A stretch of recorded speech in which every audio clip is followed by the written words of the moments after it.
Actually, Madam Chair, forgiveness and grace is supposed to be key. It only That doesn't shows, mean we can't mess with her in the meantime. well, it only shows that even the chairman is human. Oh, I think I show that on a regular basis, for sure. But thank you all again for being so gracious.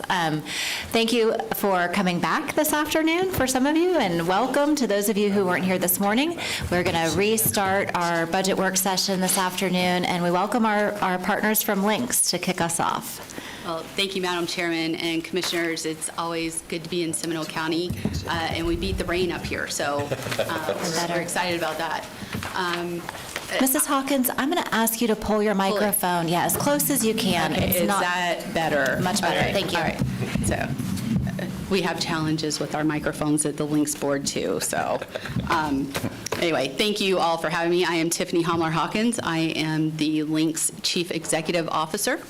And I am joined today by Lenny Antman, our Chief Financial Officer, and Michelle Daly, our Director of Finance, to present our annual budget. Just a brief history for those who don't know. We'll go through a little bit of an overview of the budget and our funding request.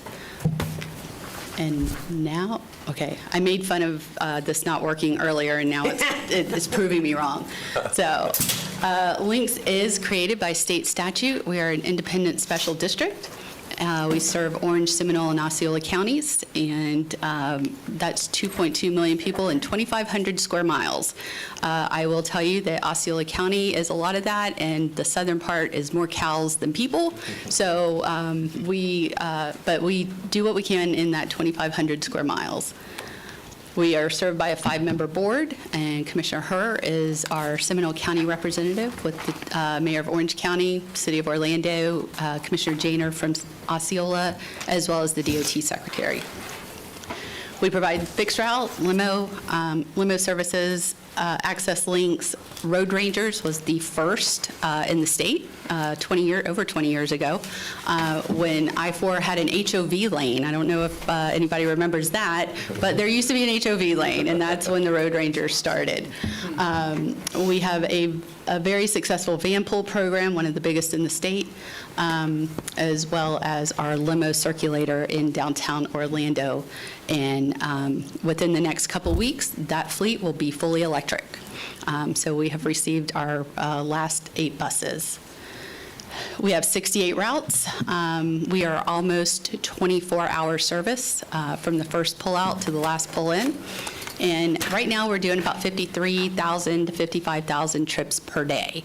That is post-COVID. That's about 75–80% of what we were doing pre-COVID. At some point, we will quit comparing ourselves to 2019, and this will be our new normal, and we will adjust the service accordingly, working with staffs. And there's a theory that all the passengers are back, they're just not riding as often. So I think we could say that for a lot of things going on in office work now. So just real quick, we contract up until May 28th, we contracted out our NeighborLink service. We just brought that service in-house to have better control over the dispatching and scheduling.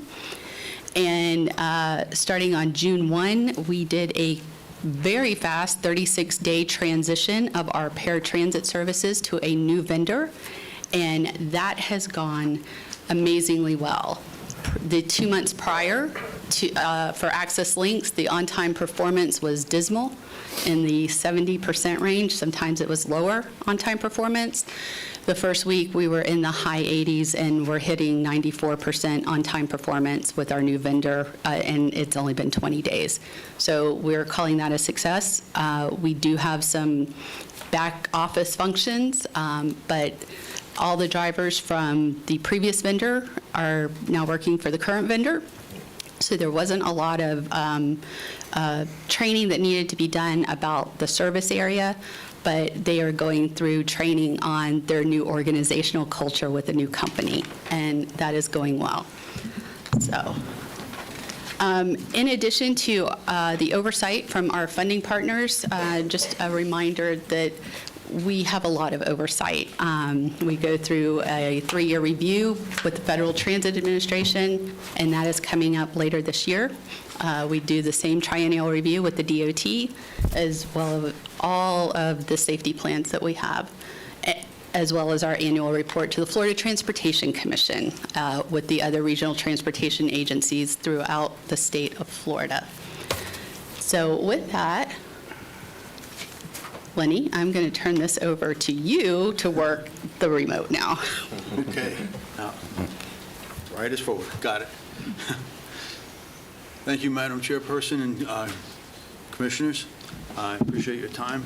And so today, as we go through the budget, I wanted to first go over some of our key budget assumptions.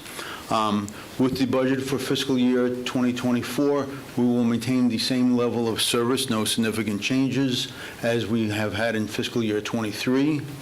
Our federal preventive maintenance funding, which comes from FTA, we're going to continue to keep that at the board suggested level of $6.8 million.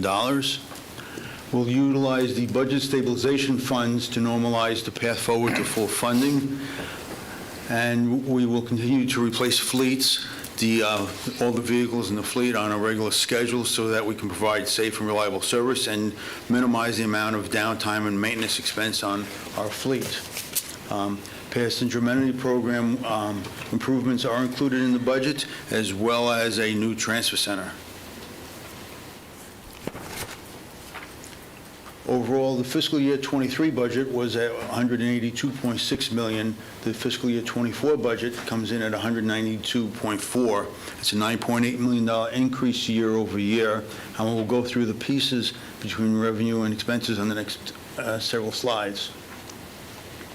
In total, the $192.4 million worth of revenue, 72% of it is local revenue. We don't have a dedicated funding source, and we don't get a tremendous amount of operating funds outside of the local area. So 72% is local revenue. That includes the funding partners and other municipal contracts that we service.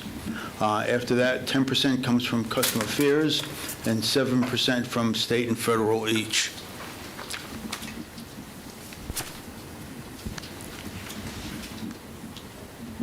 Okay. So I got to aim it at something, or there we go.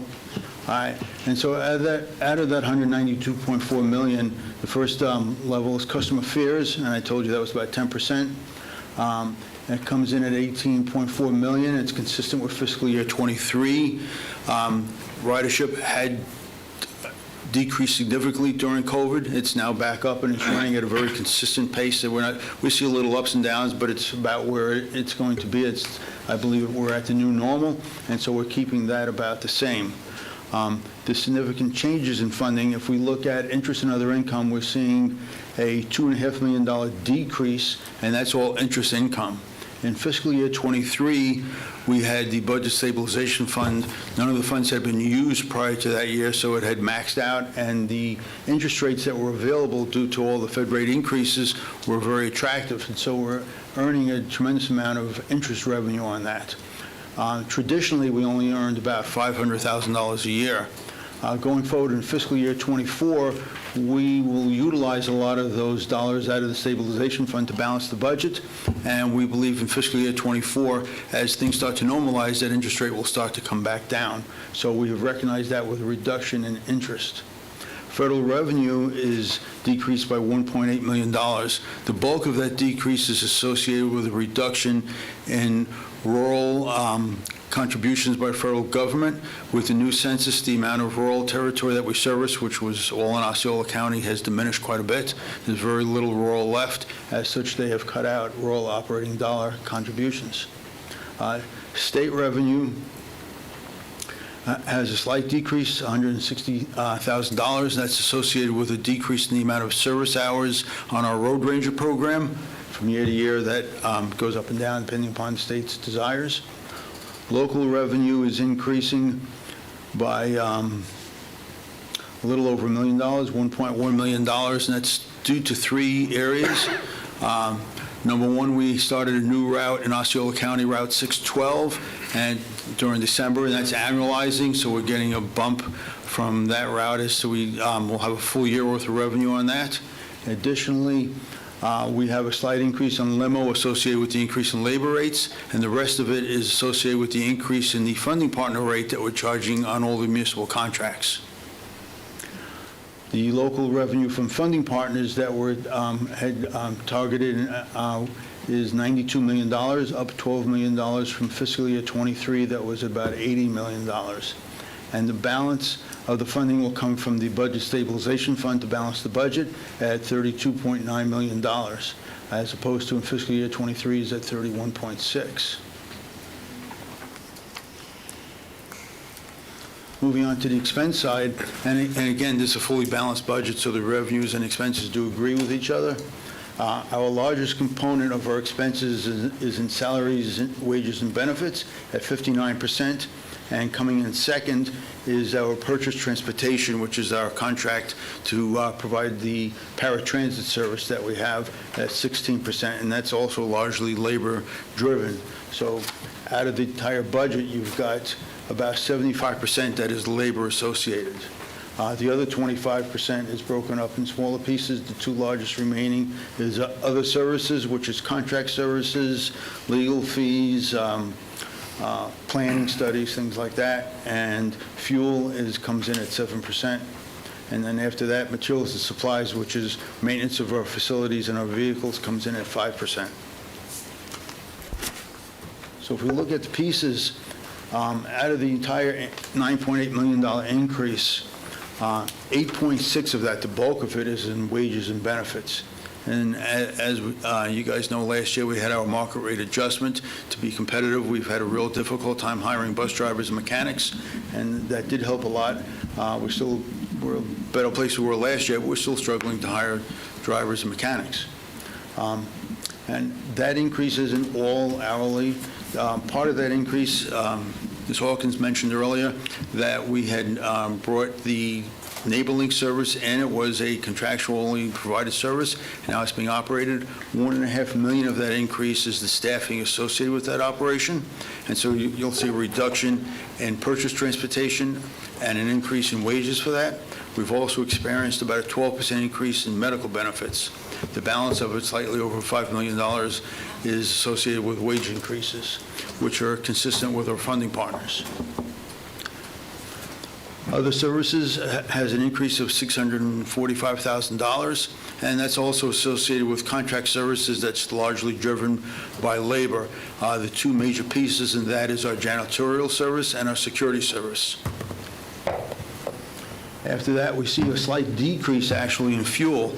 Last year, in this time, the cost of fuel, oil on the market was topping over $100 a barrel. We're down around $80 a barrel now. We're seeing a little softening, and we think that'll go forward. And so we reduced the budget for fuel going into fiscal year '24 by slightly over $400,000, primarily on the fixed route side of the business. After that, the next major piece is purchase transportation. We're showing a decrease in purchase transportation of $900,000. That's a combination of the $1.5 million reduction on enabling coming inside, that we're no longer buying that service, and a slight increase for the cost of living on the paratransit contracts. It's about $600,000. And then we have a $1.3 million, almost $1.4 million increase on leases and miscellaneous. That's all associated with the cost of software as a service. Historically, all of our software systems were licenses that we purchased and we owned internally. As we go forward, most of the software that's out there, you have to purchase and pay annual fees for. And so this year, we've gone to Office 365. We've gone out in the cloud for a lot of our software for Navalink and paratransit. And we're currently looking to invest in a new ERP system for our financial systems. And so that increases is all associated with that cost. Moving into capital, last year our budget was $102.4 million. This year it's increased to $134. We have no additional funding as year over year for new projects than we did. The increase is all associated with rollover. We had two major projects that rolled over in addition to the normal vehicles that take a year to come in. We had $17 million in the budget of fiscal year '23 towards the purchase of land for a southern operation base. We're narrowing in on prospective land opportunities, but we haven't purchased it yet, so that rolls over. And we also had slightly over $15 million in the budget for Pine Hills Transfer Center. That's been out there for a little while, but that it's been fully permitted, 100% completed. We have already gone out through our SEC and selected a contractor. We're in the middle of negotiating the contract, and hopefully we'll break ground on that facility in the next month or two. So the funding of that is, this is a fully funded program. The bulk of it, as in the case in most years, is federal funding through FTA, 95.5%. As a matter of fact, most years it's slightly higher, it's in the 95 to 98% range. But this year we have 6.5% coming from the state. There were several grants through the state towards vehicles, plus they contributed $2.8 million towards the Pine Hills Transfer Center. And then the local dollars comes in at 3%, which is the local funding for matching on grants, plus a contribution from Orange County towards the Pine Hills Transfer Center. Looking at it from a dollar standpoint, the federal dollars out of the $134 million is $121 million, 8.6 from the state and 4.1 from local funds. The bulk of the local funds is the contribution based on our service hours that goes towards matching on grant opportunities. The budget itself, as is in most years, almost half of the budget goes to vehicles, so we can keep our average fleet age current, is at 46%. And the next two major categories is facilities at 26% and passenger amenities at 20%. The actual dollars in looking at the capital budget on vehicles is $61 million. That includes 50 CNG, 50 40-foot fixed route vehicles, 25 that were carryover from last year and 25 that are new. It includes 2 Arctic vehicles, the 60-foot vehicles. It includes 70 replacement paratransit vehicles and 120 replacement van pull vehicles. In passenger amenities, we have $26.8 million. It includes the traditional shelter program, but also includes $15 million of that towards the Pine Hills Transfer Center. Moving back up in facilities, at $35.4 million, includes the $17 million we discussed for the Southern Operation-based land acquisition. In addition to that, there's 2 other major projects in there. There's about $6.5 million towards the HVAC replacement on our LCS facility and LOC facilities, as well as about $6.5 million for window replacement in the LCS office tower and station area. In support, $4.5 million. Most of that is normal update of equipment throughout the building facility. Technology, $2 million, and includes life cycle on equipment and software upgrades. Security, $2 million, is geared towards upgrading our CCTV cameras and also our access control system. And then there's $2 million earmarked for limo state good repair. As we move on, looking at the funding of that, 75% of that, 3/4 of the entire funding of that, and that's not just capital, it's operating, it's the full budget, comes from Orange County. And then the other 25% is split about 12.5% apiece between Osceola and Seminole County. So looking at the dollars, I mentioned on the revenue side, there was $92 million included in the budget for contributions from the funding partners. There's a breakout between the counties by fixed route and paratransit and total operating. So you can see Seminole County's piece, and you'll see it in more detail on the next page, is at $11.4 million. 4.3 of that is on paratransit service. And then we have the local capital contribution based on service hours. Seminole County's piece is $377,000, bringing the total overall funding to $95.6 million. So looking at Seminole alone, we see fixed route is at $7 million, as opposed to fiscal year '23 at $6 million. Paratransit, 4.3. It's about a $100,000 increase year over year. It was a marginal change. And capital is about the same, $377,000 versus last year, $376,000, bringing the full budget request to Seminole County to just short of $11.8 million. So with that, I'll gladly try to answer any questions any of you might have. Thank you so much. Any questions, commissioners? Commissioner Zembauer? If you could, please tell us, if we look at this fiscal year 2024 partner funding, on the paratransit side, well, it looks like Seminole County has gone up, as you stated, or about $100,000. Osceola, however, looks like it dropped about $200,000.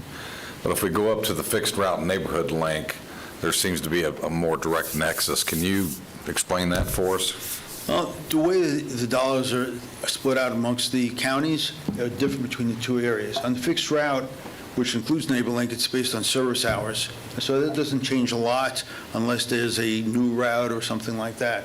Osceola has a new route in fiscal year '24. It's the Route 612 that I told you is annualizing. And so that's included in their cost, so they have a little more of an increase. On paratransit service, it's based on the number of trips. And so last year, Osceola had a big increase in the number of trips. This year, their number of trips actually went down slightly. Seminole stayed very close as a percent of the total as to where they were traditionally. The biggest increase, if you look at Orange County is going up $1 million on paratransit because they had the largest portion of increase in the number of trips. What do you Okay. attribute that to? Yeah, my question is, I've actually dug into this a little bit, and I got to tell you, Seminole County is ranked the third healthiest county in the state, and our friends in Osceola don't even make the midway point. And I understand there's a lot of other things that play into this, but I'm really struggling with understanding how this was arrived at, and I guess without seeing the back numbers and detail how this was arrived, I don't have a clear understanding. So maybe you have further explanation how that occurred? Yeah. I mean, I get based on hours of operation or based on the number of calls and so forth. And by the way, I'm glad to hear about the new contractor. I've been banging on the table since 2018 indicating this didn't make sense. So it looked like it was, if we used all the same employees, and I think is what I heard you say, with a new contractor, then it was obviously a management problem, which then begs the question, oversight issue. But what do you contribute that to as far as the offset and difference between Osceola and Seminole in this paratransit use?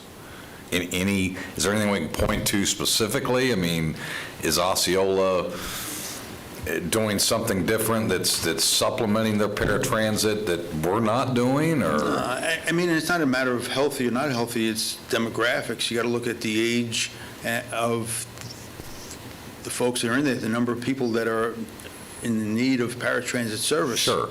There's a lot of people that get paratransit service because they're either elderly, some of them because they're disabled, but it's based on the actual number of trips. Every trip that we provide, we have the origination point, and every year before we do the new budget, we go back and we calculate the percentage and number of trips that originated in each county.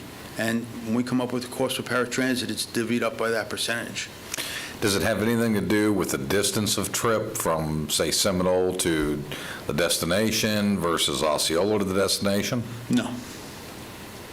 It's just a per trip. And if I may, the paratransit service is not just the Americans with Disability Act service, it's transportation disadvantaged. Sure. And so those are not just factors based on medical need, it's economic as well.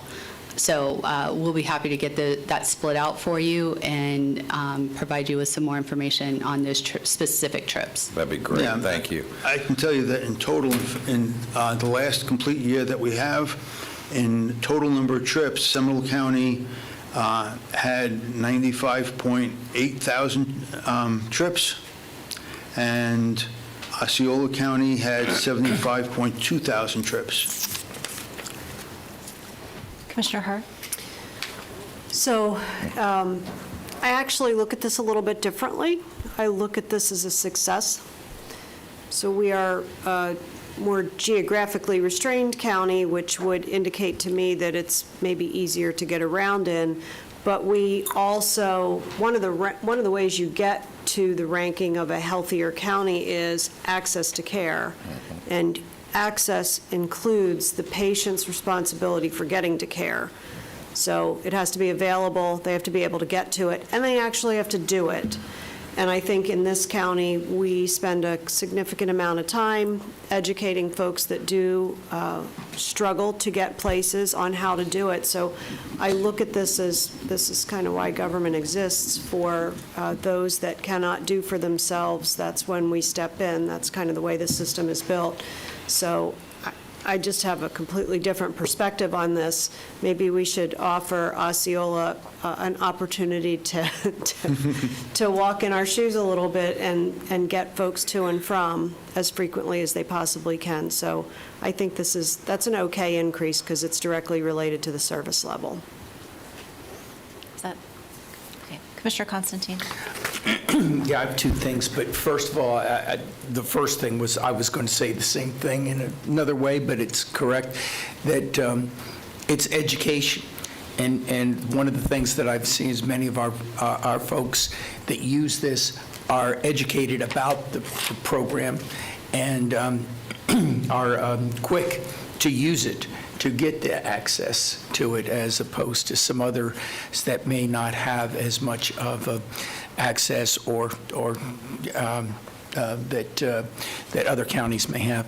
The other thing I wanted to ask is something that's been going on for quite a while. I haven't been by there lately, so the old High and that transit stop, do we still have improvements? Are you still working on improvements there? Yes, Commissioner, we have been, those conversations have fallen off. We had met with staff several times about the Fern Park. We like to call it the Oxford Road. Oxford Road. It's called a lot of things.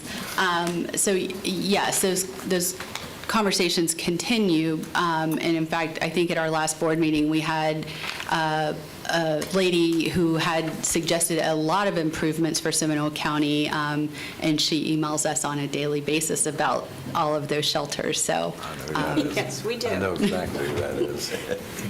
Well, and that's the thing, as we're, with that CRA, and we're spending so much money, we've talked time and time again about improvements there, which will also just be general improvements that will help the entire, area. yes, sir. And we've had a great partnership with the 1792 CRAs and the trash pickup, and they've just been great partners for us. Commissioner DeLaury? Thank you, Madam Chair. First of all, thank you for being a part of our briefing here, and I want to thank you for all the hard work that you've been doing over the past, not just this year, but many years. Public transportation is not easy, and unfortunately, it's going to get more and more difficult when funds become harder and harder to obtain. With the paratransit, I also look at it a little different, where, it's a direct correlation of what the need and services are, so the numbers don't lie. So I don't have an issue with that. The question that I have is more for Sunrail, and I'd like for you to at least talk about that, because there's been sometimes overlap between what DOT's portion is and what's Link's portion. So I want to make sure that we're paying our fair share and not overlapping. So back in 2007, we're dialing back, the incremental service in serving the Sunrail stations, I believe that's about 1.5 million in service hours. So they didn't pick up the tab to actually serve those stations, just the incremental cost. They pay the same funding rate that you all do. And so those conversations are ongoing, as you know, and we are a part of them. We're at the table, and we'll be happy to break any of that down. I get reports all the time, so I just wanted to have dialogue here with my fellow commissioners, if there's anything you'd like to share, that's all. No, and they, the secretary and I have weekly conversations about it. I think there had always been an assumption that it would be Lynx and Sunrail, whatever that looks like. And I've said this before, and I will say it, if they called us today and said, here are the keys to the train, and I know that sounds trite and flippant, but it's not. It's contract management, right? And this team is ready to do that. And we already have to do the grant funding for it. We get the 5307 funds for Sunrail. We split it out with the DOT. We've managed that process since 2014. Now, what I was asking about was more of, I know that when it comes to the train showing up, there's been times where the bus just left as the train's coming in. And I'm hoping that we can have some dialogue on those issues. I think, Commissioner, that will be a much easier. That's dispatch to dispatch, just communication. So. Okay, thank you. Commissioner Sandbauer? So I want to make sure I didn't miss anything. You're not asking for any funding with management with Sunrail, correct? In this presentation? Just wanna make sure. Today. Didn't ask about Just want to make sure. On that paratransit question, I asked, and I'm not indicating the numbers are lying or any such form. Is it possible to give me a 3-year history Absolutely. on Seminole and Osceola? Yep. That'd be great. Thank you. And we can plot those locations on GIS so you can see where it is across the county where those locations are. Right. And just a reminder, we don't stay within the federally mandated 3/4 mile. We go countywide. And that's just a service that we provide for all 3 counties and for those residents in need. We have pickups in Yeehaw Junction. Understood. Believe it or not. My office at one time was getting those reports on a regular basis under Jim's leadership, and I haven't seen those in probably well over a year or so. So We will that'd make be sure you're helpful. getting them.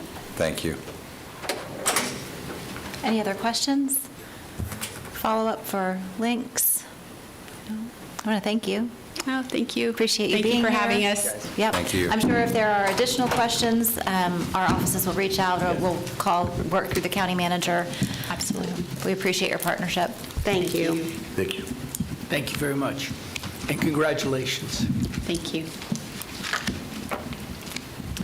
Our next department to present is Environmental Services.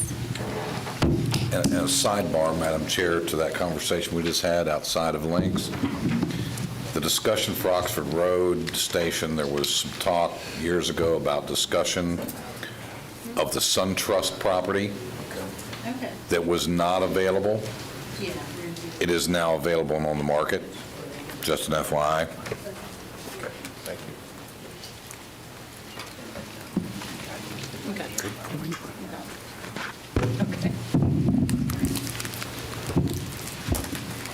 Johnny Edwards.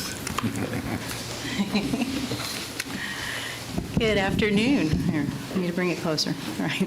Good afternoon. Welcome. Thank you for having us. I'm here to present the Environmental Services budget. I am Kim Ornberg, the Director of Environmental Services, and I have with me, I like to say, on his second tour of duty, Johnny Edwards. Some of you, many of you may know. He's the Deputy Director. I have Carrie Grine with me. She is our Business Office Division Manager.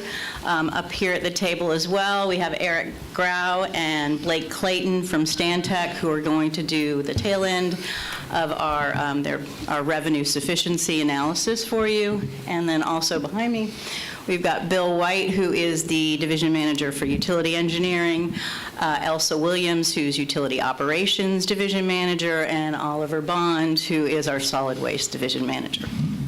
So thank you. Welcome. All right.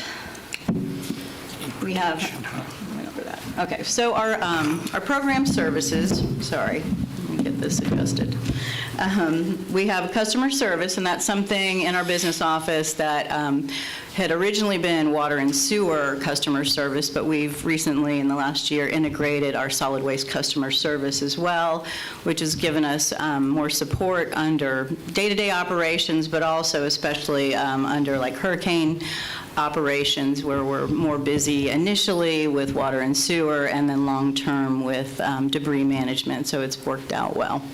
We also have our utility billing, accounting, and budget in the business office. Utility engineering, we have engineering and the management, project management of our capital improvement projects. That includes permitting, long-range planning, which includes the master plan and the implementation of that. Also in utility engineering, we have development review and of private development, as well as inspections for both the private sector and for our own projects. In utility operations, we have water, wastewater, reclaimed water operations, and water conservation. That includes our 2 wastewater treatment plants, 5 water treatment facilities, which are all very advanced treatment processes that we have. We have 636 miles of water lines that we maintain, over 500 miles of sewer lines, 340 lift stations, and only 100 of them which have stationary generators, so we have to manage those, and 4,000 fire hydrants, sorry. And finally, solid waste, which is landfill operations, the central transfer station, and the compliance and program management, which includes ECAP 3, which is environmental compliance and pollution prevention program, the household hazardous waste, and small quantity generators and associated programs. So, our accomplishments this past year include, for the 3rd year in a row, best tasting water, very proud to say, that comes from our Country Club water treatment facility for the Florida section of American Water Works Association. Additionally, we established and began initiating our pilot program for the septic to sewer pilot project. We did receive, as you all know, $20 million in grant money, and we just found out this week that we got another $1 million for that. Another thing that you'll all be glad to hear about with implementing the septic to sewer is that regulatory compliance, or regulations have changed, and we will be implementing that according to our BMAPs across the county. So. Additionally, we had our hurricane response to Nicole and Ian. Our utility operations were successful in keeping all 7 plants operational and the lift stations functioning. So we kept the water flowing and the sewer in the sewer. As opposed to on the streets. Solid waste, we did an amazing job with the disaster debris management with over 300,000 cubic yards of storm debris, and we had a really great team with Tetra Tech and our contractors that did a really amazing job. Another couple of interesting things that I thought were good accomplishments to share, but we worked with the League of Women Voters for the political sign recycling program, which was very successful and had almost 3,000 pounds of political signs that they were able to recycle and keep out of the landfill. And additionally, the recycled shoes program that we had brought forward for your approval this past year, but as of the beginning of last month, we had collected over 1,300 pounds of shoes. So they were kept out of the landfill and being distributed to those in need. Some pictures of our folks in action there, whether they're repairing or testing or maintaining our variety of our systems and managing all of those things. So just in action. And with that, I'll turn it over to Mr. Jex. Thank you, Kim. The Environmental Services total FY23 budget is $113.8 million. The FY24 proposed budget is $92 million, a reduction of 18%. The personnel accounts include 5 new FTEs in the Water Utilities Division And the primary reason for the decrease is related to planned changes in their CIP program, where we had projects budgeted in FY23. We're completing those projects, and we don't have them budgeted in FY24. There's two primary sources of funding: the Water and Sewer Fund, which supports utilities, water, sewer, and utilities engineering, and the Solid Waste Fund, which supports the landfill and the transfer station. If you exclude projects, the base budget in the Environmental Services Department is going from $66.1 million to $69.1 million, a 4.6% increase. There's 233 FTEs in the department currently. We're asking for 5 new FTEs for FY24, bringing it to a total of 238. As far as the positions that we're requesting, the first one is a program manager, and that would be to implement and oversee the holistic water policy program and the educational outreach for all of that. We'd like to implement or develop a comprehensive education program.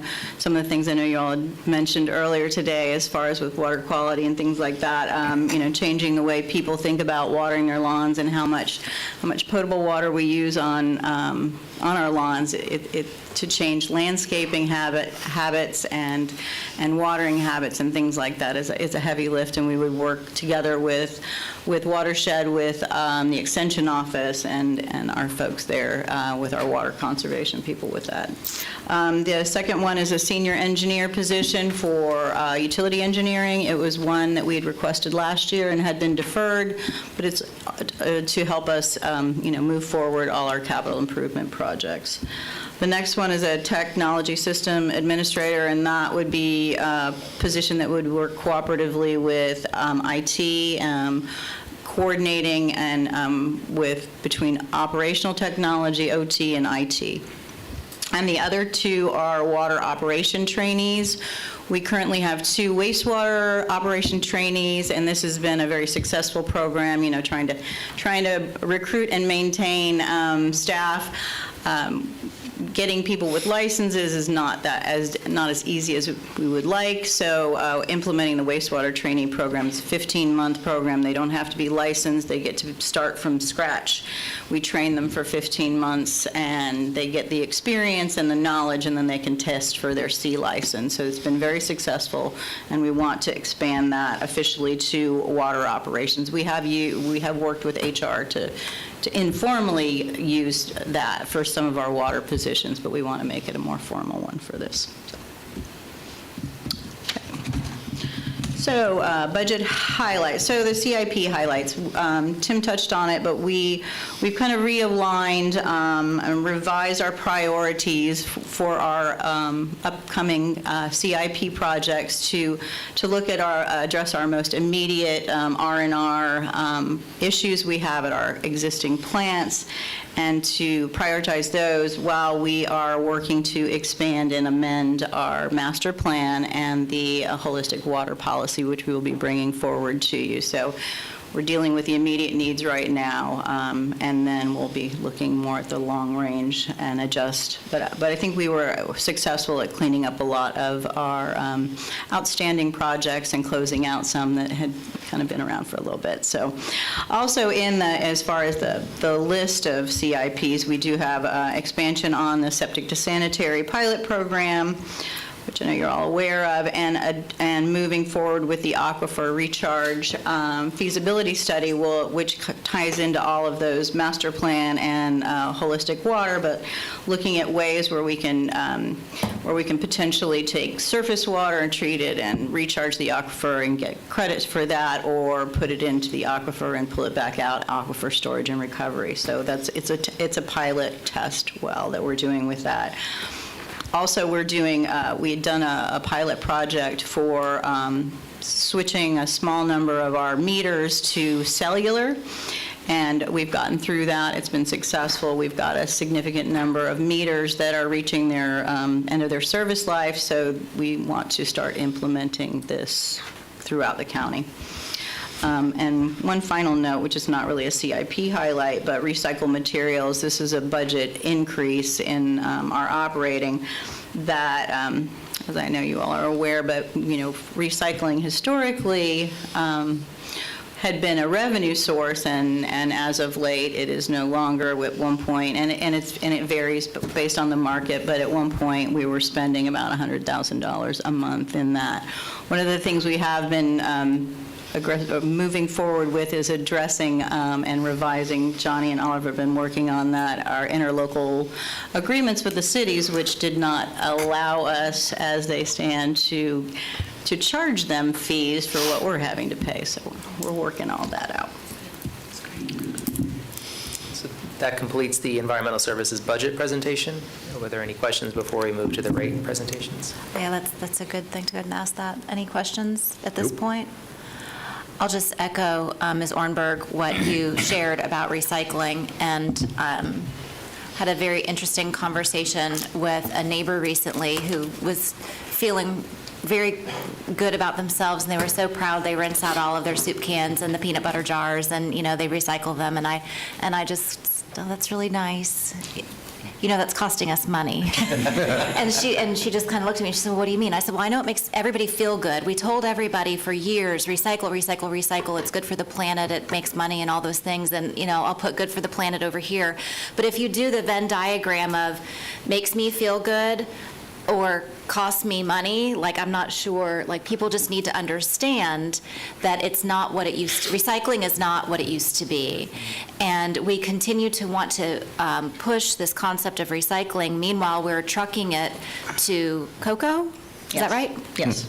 So not doing real great with the whole, emissions, trucking this stuff, halfway across the state. So I would love at some point, if after you all have done your research and however you think this might pan out with the cities, because it's very nice of us to pay all of that for them, what is a good strategy moving forward that people can still feel good? Whether or not recycling is, is going to save the world or not, again, that's not a conversation that I want to get into here. But from the fiscal standpoint, we need to be really honest with our citizens about the cost of feeling good. And so I appreciate so much that you brought that up. Commissioner Zembauer. I would be remiss if I wanted to take a moment and thank Ms. Ornberg. I know when you took over this position, I was in the middle of requesting some verification on carry forward projects, which you alluded to in your thing. So I want to thank you very much for digging in and cleaning those projects up and having a good understanding. I know you had a lot of things on your plate at the time, and I want to give you kudos for the great work you did in digging in that, and your staff as well. So thank you. Team effort. Thank you. Yeah. Any other questions or comments on that? Commissioner Herr. I love the trainee program. We've struggled at this for years, and now we're just going to flip the paradigm and get folks, because it's a barrier. I've been recruiting kids to do this, and the barrier on licensure, they look at it and, well, I might as well go get an AA degree. Not that there's anything wrong with getting an AA degree. Don't. Go state, go far. But when you look at that licensure, they can't do the thought process on, I'm going to go down that path, and I'm going to have to do that. So I think it's fabulous. That's all Elsa. It's great. Thank you. Elsa, kudos. All right. Well, let's move forward with the base efficiency study. Thank you. Good afternoon. Can you hear me? They'll turn it on. Just keep talking. You're good. Excuse me. Oh, good. Yeah. There we go. Yes, we can hear you. Good afternoon. I'm Eric Grau. I'm a principal with Stantec. I have with me today Blake Clayton, who is an analyst on this year's engagement. I'm here to present to you guys the results of this year's revenue sufficiency analyses that we have completed on behalf of the county's water, wastewater, and solid waste utility enterprise funds. Similar to presentations of years past, I'm going to start off with a brief description of the objectives, the overall objectives of the study, and then jump right into the results of each specific analysis, making sure to highlight key updates to our forecast assumptions relative to what we presented to this board about this time last year. And then within that context, report on the status of the currently approved rate plans for each system. Fundamentally, we were tasked with updating the county's 10-year financial management plans on behalf of the water, wastewater, and solid waste utility enterprise funds, and to update the plans that we had previously developed to reflect the latest and greatest information. So we updated our analyses based upon current results, and we updated any assumptions appropriately. Ultimately, what we want to understand is the financial implication of various alternative scenarios upon our financial management plans, and we're aiming towards developing a sustainable financial management plan over the long term. And what that means is managing our unrestricted or available funds for spending on capital or operating requirements, and in conjunction, managing those down with level annual rates to be able to fund our requirements, and do so in a way where our cash outflow doesn't exceed our cash inflow in any year where we've exhausted available excess unrestricted reserves.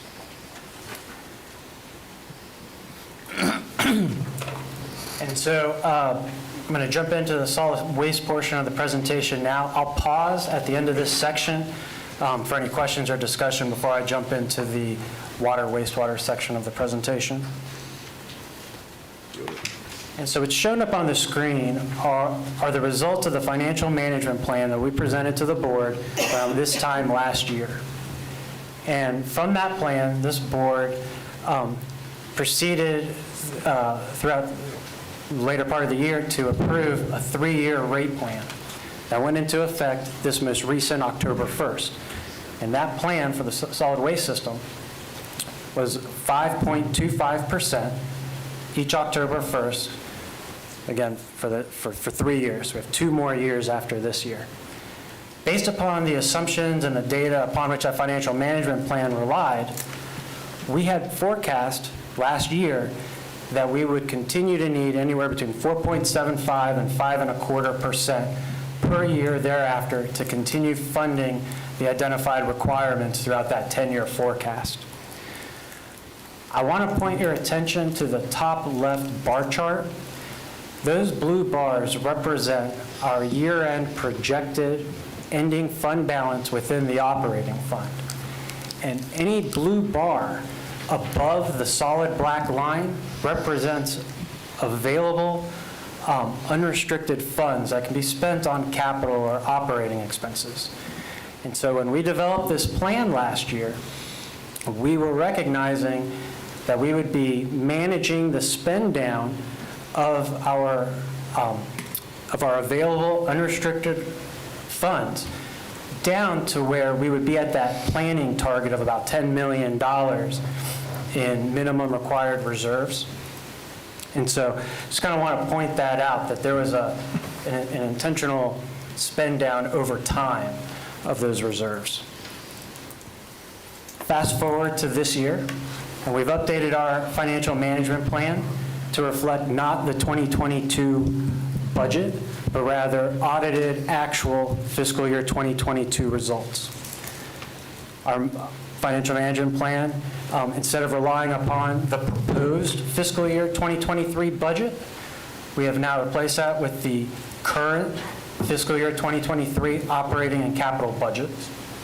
And we're forecasting future year costs not off of the 2023 proposed, but now the fiscal year 2024 proposed budget and proposed 5-year capital improvement program. Now, I just want to pause here for a moment to say that utility systems across the country, much like every other industry, has been dealing with the acute impacts of the post-COVID economy. And that has manifested itself in 3 key ways, which was touched upon in prior discussions. But first is the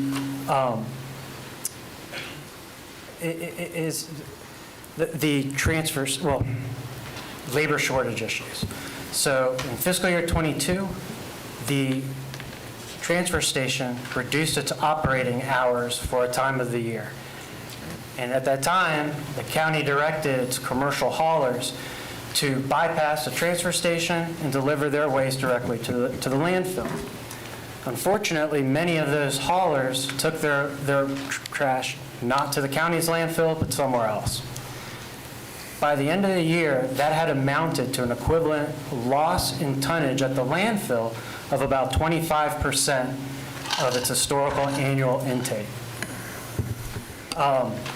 We have, since then, the operating hours have been reversed, and we're getting back on track, but we've estimated and rolled into the analysis an assumption that that 25% loss will get back to about 11% loss relative to historical averages this year. But by next year, those losses should have dissipated. That being said, that's 2 years of reduced rate revenues as a result of the lost tonnage. In addition to labor shortages, the utility funds have also been hit hard by supply chain disruptions. So a lot of planned capital expenditures and expenditures for equipment and fleet were delayed until this fiscal year. And so what we have currently is kind of a catch-up, as Kim was kind of alluding to, where we're getting caught up in all of these kind of carry-forward projects and things that we weren't able to accomplish as a result of supply chain disruptions. We're tackling those now, fiscal year 2023 and 2024. And then the third manifestation has come in the form of inflationary increases, particularly with respect to personnel costs and fuel costs. Really anything that has a petroleum input has risen dramatically in costs. And each of these three impacts to the fund weren't necessarily accounted for in our forecast last year.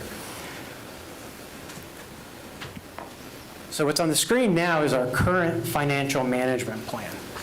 And what this shows is with the updated data and accounting for the reality in which we find ourselves now, the key takeaway is that the 3-year rate plan that was adopted this past year is still sufficient to fund the requirements identified through fiscal year 2025. And beyond that point, same as last year, increases of 4.75 to 5.25% is what we're looking at as like a future steady state level of annual rate revenue increase. That said, I want to again point your attention to that operating fund bar chart. This is a sustainable plan, just like what we saw last year. But I want to point out that those blue bars, especially what's above the black solid line, is getting spent down much more quickly than what we had forecast last year. And so in spite of the challenges that the utility has faced, it's because of those unrestricted funds available that the solid waste system was able to absorb the loss in rate revenue and increase in costs. And so with respect to ongoing issues, I mean, I've kind of touched on those. It's the tonnage loss and the gradual build back of that lost tonnage. We are dealing today with previously planned spending with respect to our CIP and minor capital outlays. Beyond fiscal year 2024, as was stated, for both this fund and the wastewater fund, our future capital spending is much lower than what we had anticipated last year. Again, that's kind of helping with the future years of this forecast currently. And these recent inflationary cost increases have been reflected and they're embedded within the fiscal year 24 budget. So beyond fiscal year 24, for this fund, we're assuming approximately 3.4% on average inflationary increases, which is in line with what we've historically forecast. That said, those big inflationary increases we've recently experienced are baked into our future costs. And just one future consideration is, this plan that I just showed did not include any additional costs that may come from the CIP master plan that's currently underway. So I just want to point that out. And then just to wrap up with this section and provide a little bit of context, this chart shows a 10-year cumulative change in price according to a couple different measures of cost inflation. The top three lines, the yellow, green, and orange, over the 10 years, cumulatively, they amount to between 30 and 40%, which is quite a bit greater than the 10-year cumulative increase in the solid waste tipping fees, which has gone up at less than 10% during that time. This fund was very fortunate enough to have the unrestricted funds to support for a long time, not needing rate adjustments. The yellow line represents the engineering news record, which is an industry-wide accepted measure of the change in construction cost pricing. This past year, in fiscal year 22, that was 7.2%. The green line represents general, U.S. consumer price inflation, the number that gets reported in the news media. And that general cost inflation in 2022 increased 8%. Well, within that measure, the U.S. CPI, there's about 200 or so individual indices.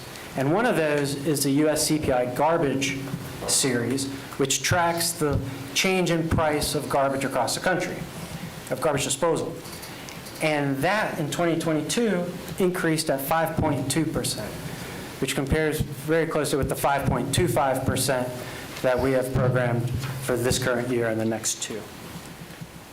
And then finally, we've updated our benchmarking survey to include, this is current Class 1 landfill tipping fees per ton charged at landfills owned by counties across the state of Florida. And so based on this survey, Seminole County, kind of the orange bar, at 3758 is in the lower third of that survey. Now, there's lots of reasons as to why one agency may charge one fee for a level of service versus another. I'll say that looking at this survey here, two things strike me. One is that it's typically the urbanized counties that tend to have the higher tipping fees, and it's also the counties with waste to energy facilities that also tend to have the higher tipping fees. And so with that, I'll open it up to questions with regard to solid waste. Commissioner Herr. Go back to your second bar chart.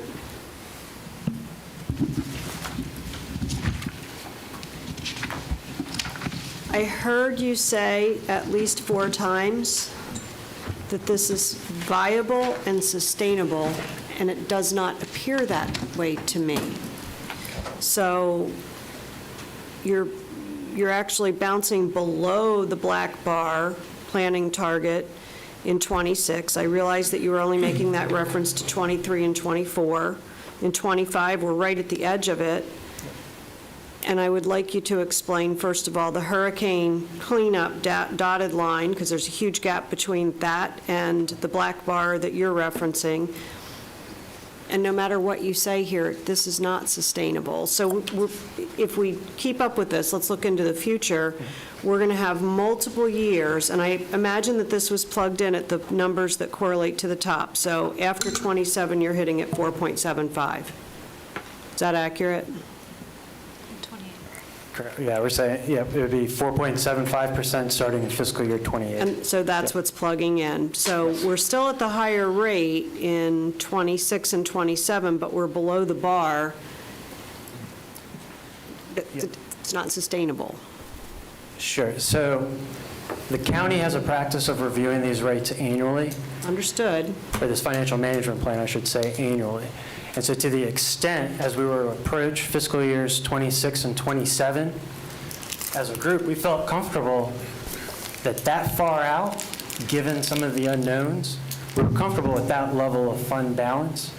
adjustments will be made as we go through this on an annual basis, such that we would be at the target, and we would recommend or propose rates that have us at least that target. But currently, what's approved is through fiscal year 2025, and so, we were showing that it's sustainable through fiscal year 25 based upon today's assumptions, and that, it would be in that 5.25%, 4.75%. We would make adjustments, but also between now and then, reality might change again, maybe to the better or to the worse, but we would account for that when we update these financial management plans and review them annually. Dotted line. Yep. So the dotted line, historically, this fund had maintained unrestricted funds in excess, north of $20 million a year. As such, there wasn't a need to necessarily raise the tipping fee. It was at a level that was sufficient, given our level of reserves and just given the marketplace. It was at a sufficient level.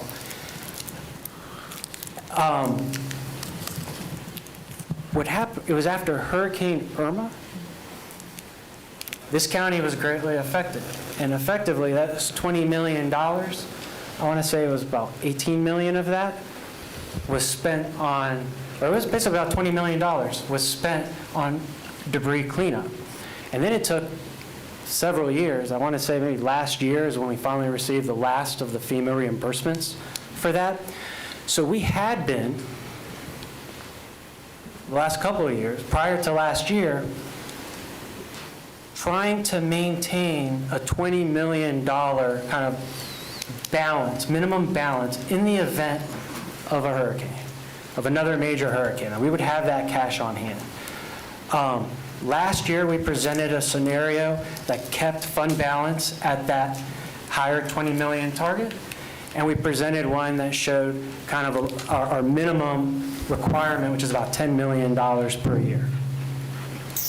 And based on what that meant with regard to the rates, we were directed to, that there would be, that the county would have available, that should an emergency happen, such as another big hurricane, there are resources that could fund that prior to getting reimbursed by FEMA, and we shouldn't necessarily plan rates that maintain this really high level of unrestricted reserves.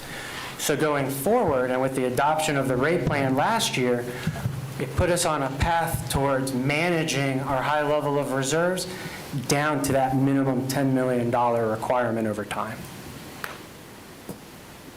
And so I'd like verification from the new county manager, whose eyebrows are up here, just so you know. Not today, but at some point, that you concur with that philosophy before we do anything. Commissioner Zembauer. Thank you all again very much. I just want, my recollection of, we absolutely had this discussion, as you indicate, and that, and I think dialogue amongst this board, it didn't make sense that we were carrying general fund reserves for a rainy day, emergency hurricane cleanup, and 20 million in this fund for a rainy day hurricane cleanup fund. That's my recollection. That's correct. Now, That's correct. if that's not the best practice, then Mr. Gray will have to tell us otherwise. But I think we had quite the dialogue that it probably was best in the general fund and not here, but maybe that's changed. No. And I think the other nexus I think I'm hearing from the consultant is, you're saying we're okay at the 5.25 with the expectation we're going to revisit this every year, and we can adjust up or down to maintain that level of what you believe will keep us solvent. That's correct. And we can adjust that at any year. Okay, just wanted to make sure. Thank you again. Mr. Jacks.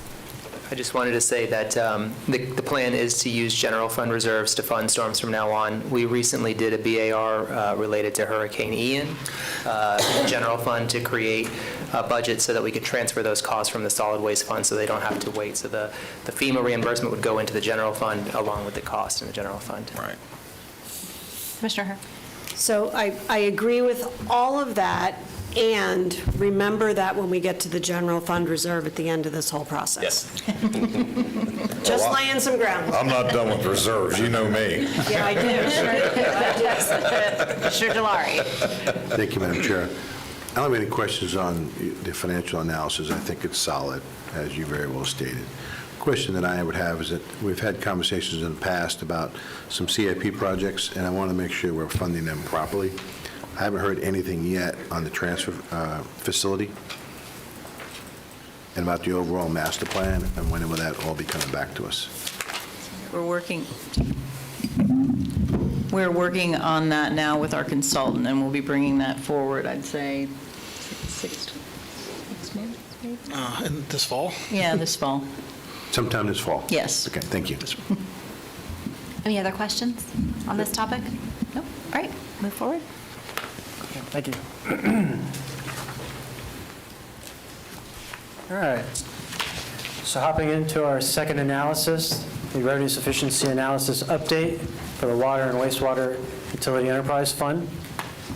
So I'm going to follow a similar format to what we just did for solid waste.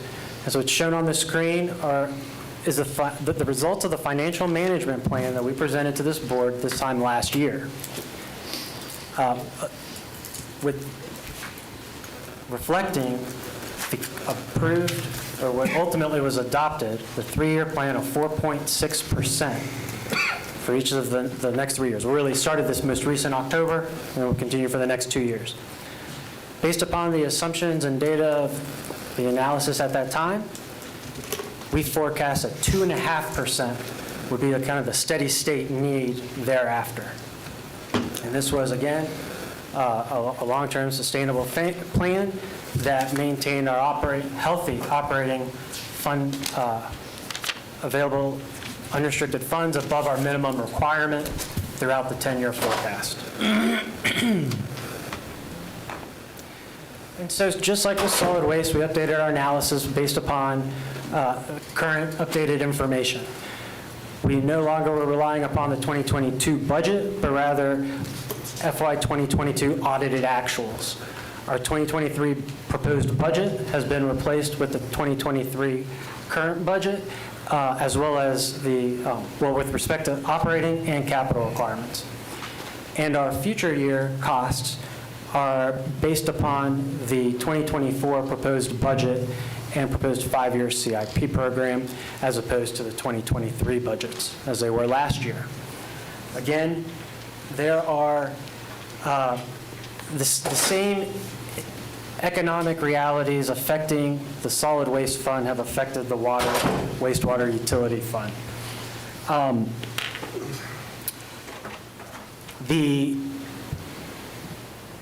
Looking at our beginning fund balances, that left-hand chart, our operating fund balance is pretty much in line with where we expected it would be at this time last year. But that second bar, the reserve for capital projects, that's approximately $30 million greater than we had projected it would be at this point.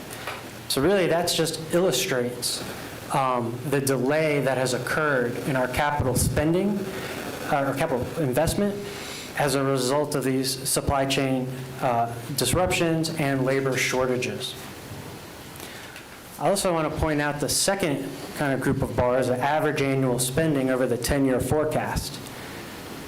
In this study, our average annual spending on operations and maintenance, this includes personnel and this includes minor capital outlays, is approximately $1.4 million per year greater than what we forecasted last year. That's a reflection of the increase in inflation that is reflected within this fiscal year 2024 budget.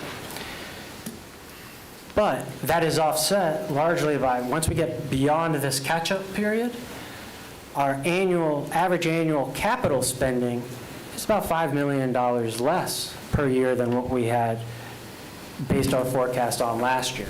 Now, that was based upon the version of the CIP master plan that we were working with last year that has since been stripped out and is not part of this analysis. Key takeaway is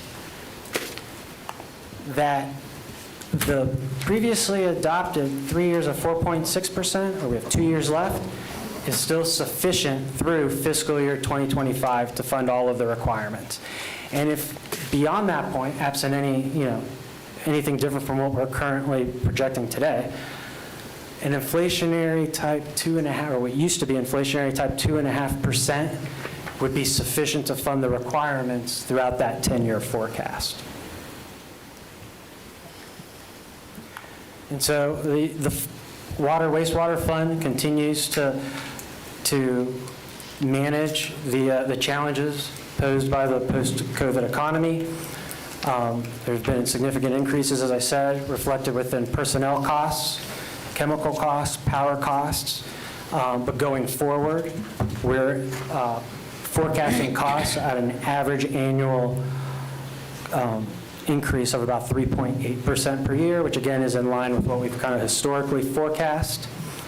Again, the CIP master plan and the holistic plan have not yet been incorporated into this scenario, but as is currently, our adopted rates are sufficient. We also ran an alternative scenario just to show the impacts of what septic to sewer might mean to these rates. Feeling a little more comfortable with the assumptions behind this scenario than we would, say, the CIP master plan. If we, let's see, so assuming an increase in capital spending above what was in our baseline scenario that I showed on the prior slide, an increase of about $34 million in capital spending through fiscal year 2033, incremental O&M that gets to about $1.5 million by fiscal year 33, and new sewer equivalent residential units that gets up to about 3,150 new connections by fiscal year 33, results in what we're seeing up on the screen. So all else equal, based upon the assumptions, the parameters of our assumptions for septic to sewer, what would be needed for this plan to still work, or the impact of the septic to sewer, would be 1% to future year rate adjustments. So whereas a couple slides back, I showed that the rate plan we looked at last year is still good with 2 years of 4.6 followed by 2.5s. With septic to sewer, it would mean going to 3.5 instead of 2.5. So the cost is about 1% per year in rate revenue. I didn't see whose hand went up first, so Ty goes to the runner. Commissioner Herb was up first. Okay.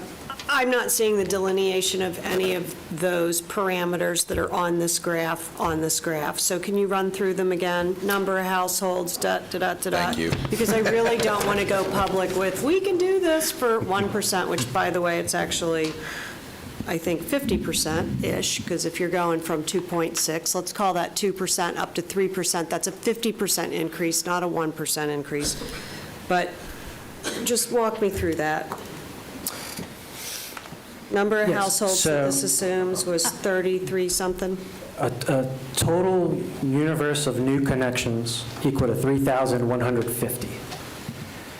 And we would scale up to that. So by 2033, so we would start with, I think it's in 2025, 150 units for 3 years, 1 year of 200 units, and then we assumed 500 thereafter. So we basically spread out the 3,150 new equivalent connections over the 10-year, or over the forecast period, but phased it in, kind of ramping up over time. And let me just interject. As part of that, what our thought process behind what Eric's described was looking at the Wekiva priority focus area. So we're looking at, we've got the pilot that we're moving forward with developing the program and implementing, which I think is 4 areas that total, I think, about 800.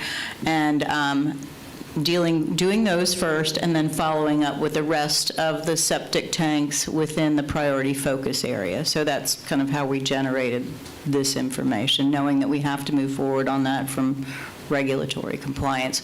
We didn't assume anything other than the 20 million we have for the first 800 units for the pilot.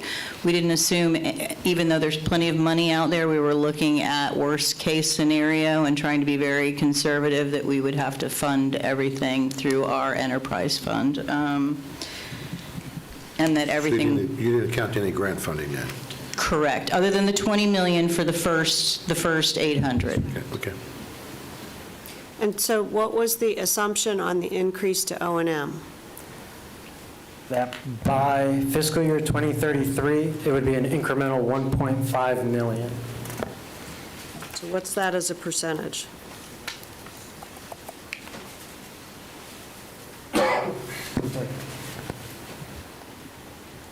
As a percentage of total revenue, we could figure As a that out. percentage of O&M? As a percentage of O&M. I'm just trying to figure out the reality, what the reality base is, because we just spent a lot of time talking about what CPI has done to everything, and now we're adding an additional 3,100 units, which is a wonderful thing. Don't anybody misread this discussion. I just need to understand how reality-based it is. Operating expenses in total are about $20 million in the fund per year, so... So that's a 5% increase over the span of 20 years? Yes. Okay, so that's not reality-based, right? Because there's a service level increase. There's a service level increase by the 3,100 units to get to that scale up over time, so that's going to increase it outside of CPI, so increasing O&M by that percentage, from my perspective, is possibly aggressive. That is an aggressive projection. Because everything that we've seen in every other presentation, O&M is going up much higher than that. And so our staffing doesn't stay flat when we do this and add in another 3,100 units. The salary levels don't stay flat. The FRS requirement doesn't stay flat. So that, in my mind, has to be reworked. Because we can't go into this. Is that your sign of agreement, that one eyebrow up? To a certain extent, yes, ma'am. Yes, ma'am, I got some more He's doing inquiries. the but Batman good. thing over there. No, which one? It's not the Batman that does that. But we really got to get this tuned up. Yeah, fair. And this was meant to be an example, a conservative... It's not conservative. It's not. It's called swag. Understood. It's not cool. Which is scientific. Oh, yeah. That's right. Any other questions, Commissioner Zembauer? And then Commissioner Delory. Thank you. I really think this is a discussion for a totally different too. work session. Because this has nothing cooked in consideration for capacity. And Agreed. the reality is, some of these septic to sewer lie in a zone that they'll actually be shipped off to Altamont Springs. We did incorporate those costs. So I think this is a whole nother conversation, Absolutely. a deep conversation based on the grant funding, et cetera, so. We just included it, like Eric said, as a scenario because we know it is there and it's something that we are in the process of implementing. So we didn't want to pretend it wasn't there and just kind of, Trying to get us in trouble, aren't you? Thank I you. think that's fair. I would request that when you do a projection like this as a consultant, that you put the parameters on the piece of paper, because this is going to get held up to us at some point in the future and said, why in the hell didn't you do this? Look how cheap it was. And that's not fair. Because that's not, so this, I really am not cool with this. Love you, not cool with this. Commissioner Delory. Thank you. All valid points, all need to be addressed. I also believe this is a conversation for another Agreed. day. But with that conversation for another day, I also want to understand the cost from, if we don't do this, what is that cost? Because that is a cost. Very I valid. want to be totally transparent. Absolutely. Yeah. For another day. Yep. For another I day. didn't go We'll add there. it. And yeah, and actually, and that's just to your, No, to I agree. the point, I wrote down, I was like, we need to do another in-depth, review, and we'll bring this back, separately to Because review at with some the board. point, Yeah. if you do it, there are intrinsic costs, as the Commissioner was talking about. If you don't do it, what are those intrinsic costs Yes. that we need to start addressing? Right. Yep. Absolutely. So you have everything. Correct. So we have a full, transparent picture. What's our next slide? Enough of that. You're absolutely right. Can't put a cost But on did it. we talk, you want to talk about benchmarking at all? Was that something you wanted to discuss? Yeah, there's just two last slides. We repeated the measures of cost inflation. However, instead of the US CPI garbage series, we have the water and sewage maintenance series. And in that one, over 10 years, has gone up about 45%. In yellow, the engineering news record, again, that's gone up about 40% over 10 years. And then when you look at the cumulative increase to the county's water and wastewater rates over that 10-year period, it's very much in line by the end of fiscal year '22. It's like right on the dot with, that is US CPI, so that kind of general inflationary number that we look at. And then we updated our local benchmarking survey. Again, the county remains in the kind of the middle of the pack as compared to its local peers. I just want to point out that the average increase in fiscal year '23 amongst each of these agencies was about 5%. And between 8 and 9%, we had Longwood, Maitland, Oviedo, and Sanford. And the county was at 4.6%. With that, I'll pause for questions. Doing it. You don't think you've had enough of those? No. Okay. Anything else, commissioners? Nope. No. We're good. No? I got it. All right, thank you so much. Thank you. Unless you have something else you want to close with, I think we're good. No, All right. thank you very much. I Thank you. appreciate your Thank you. Get while they're your getting input. good. So I don't know if anyone else can smell the popcorn, but feel free to go out and help yourselves and bring it back in and snack for sure. Wow. Yeah.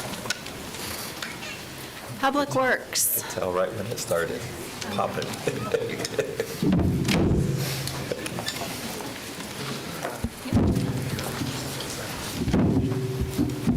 I think after Public Works, we'll take a 10-minute break. Does that sound good? That's fantastic.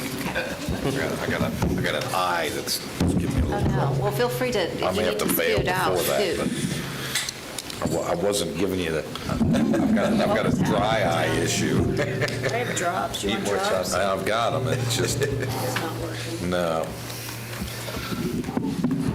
All right. Good afternoon, Mr. Dresch. Good afternoon. For the record, I'm John Dresch, Public Works Director, County Engineer. I have with me Joni Morgan. She's the Finance Administrator for John, pull that, yeah. There you go. the Financial Administrator for the Engineering and the CIP program. I also have some senior staff with me in here. Charlie Watson is traffic operation. Jimmy Beach, road and stormwater. Tony Nelson, deputy. John, we can't. Yeah, I think you're going to need to can't pull that, understand. pull that up. Just pull it. Yeah, There you go. There you go. Tony Nelson, deputy director. I have Brad Stewart, facility. Ray Kelly, fleet. Barry Allen, fleet and facility, and Shannon Watzel is watershed management.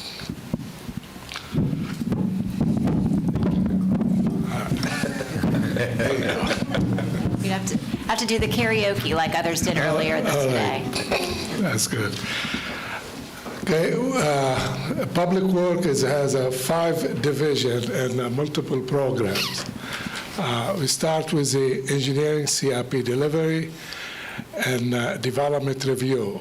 What they manage is the CIP, the Penitex, and other CIP programs such as the vertical project and also development review, which reviewing the all development. Also, we manage the land acquisition for all those projects.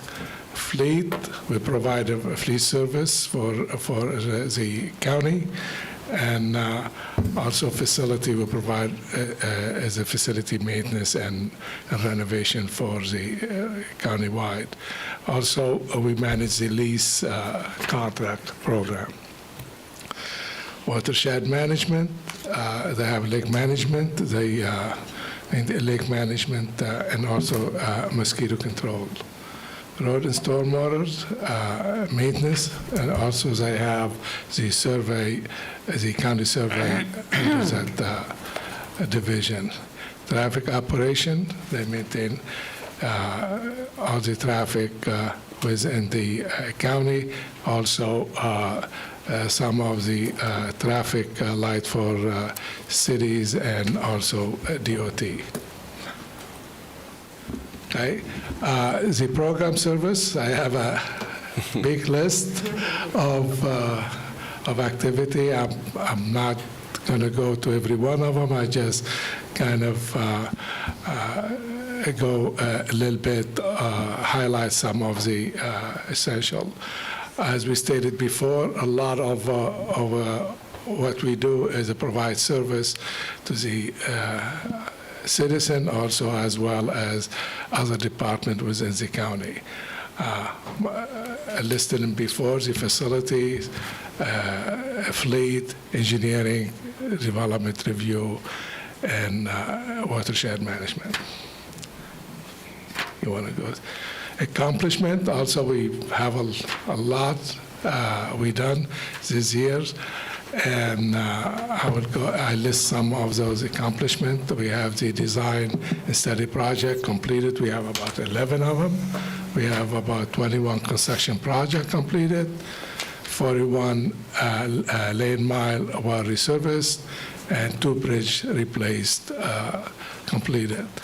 We have sidewalk replacement, also as well as TV and also lining some of the old pipe, stormwater pipe.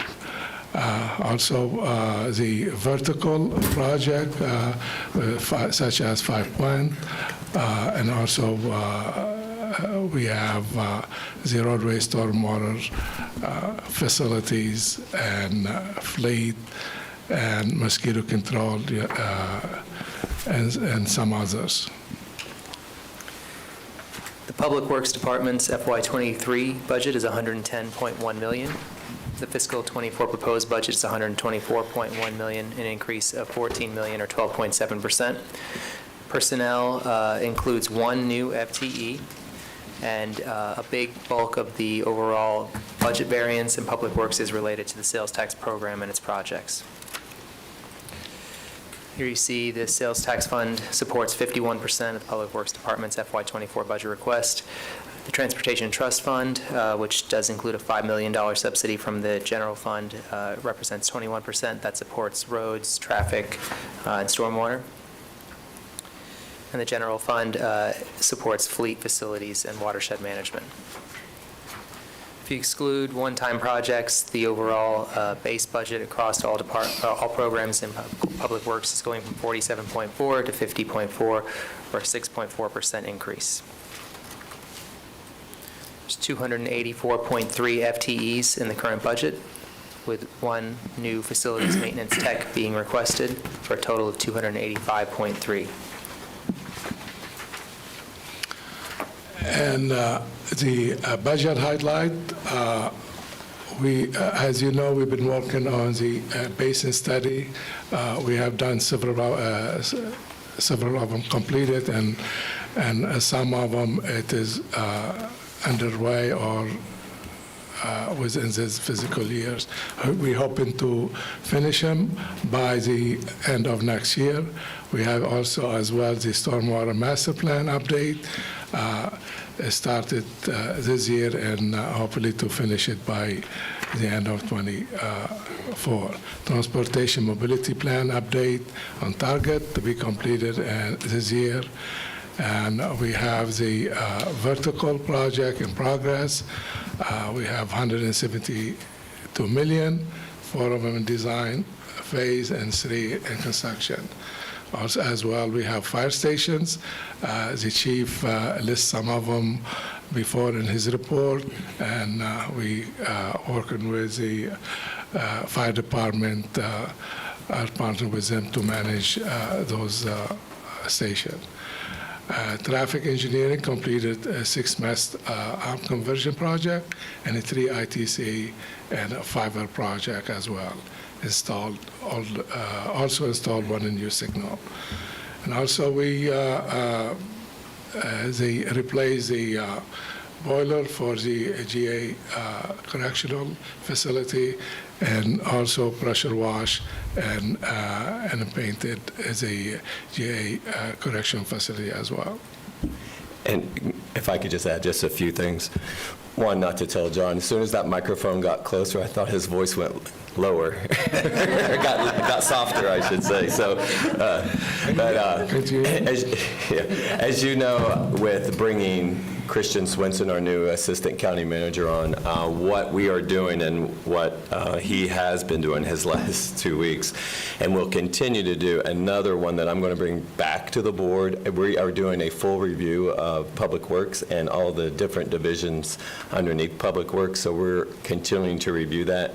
We are going to have some proposals coming up soon for your review, so I just wanted to let you know as we go through this that is a possibility of, well, not possibility, it will be coming back to the board.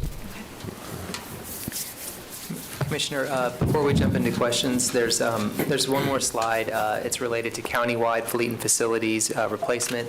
There's budget detail reports provided for fleet replacement on page 213 through 215, and facilities follows immediately 216 to 218. The county has 1,262 total rolling stock vehicles and generators. The board approved a fleet replacement plan in fiscal year 19 that would bring all of the vehicles under certain statistics. It was 12 years for light vehicles, 15 years for heavy, and 20 years for generators. So this is the final year. Things did get shifted a little bit due to COVID and the supply chain issues, but we are on track to complete the plan as of the end of fiscal 24. The total fleet replacement budget for FY24 is $10.3 million countywide. There's a report provided by fund. On the facility side, we're talking about standard maintenance. This is roofs, HVACs, exterior maintenance, interior maintenance, parking lots, and some department requests. The fiscal year 24 proposed budget includes $11.8 million, which is, this includes some of that funding we mentioned before that the county manager applied last year's mid-year adjustment to these deferred maintenance. We do have some projects that were still deferred, which we can provide to the board, but we did, this is the highest amount we funded in the last handful of years. And just to add to that, thanks, Tim, for bringing that up.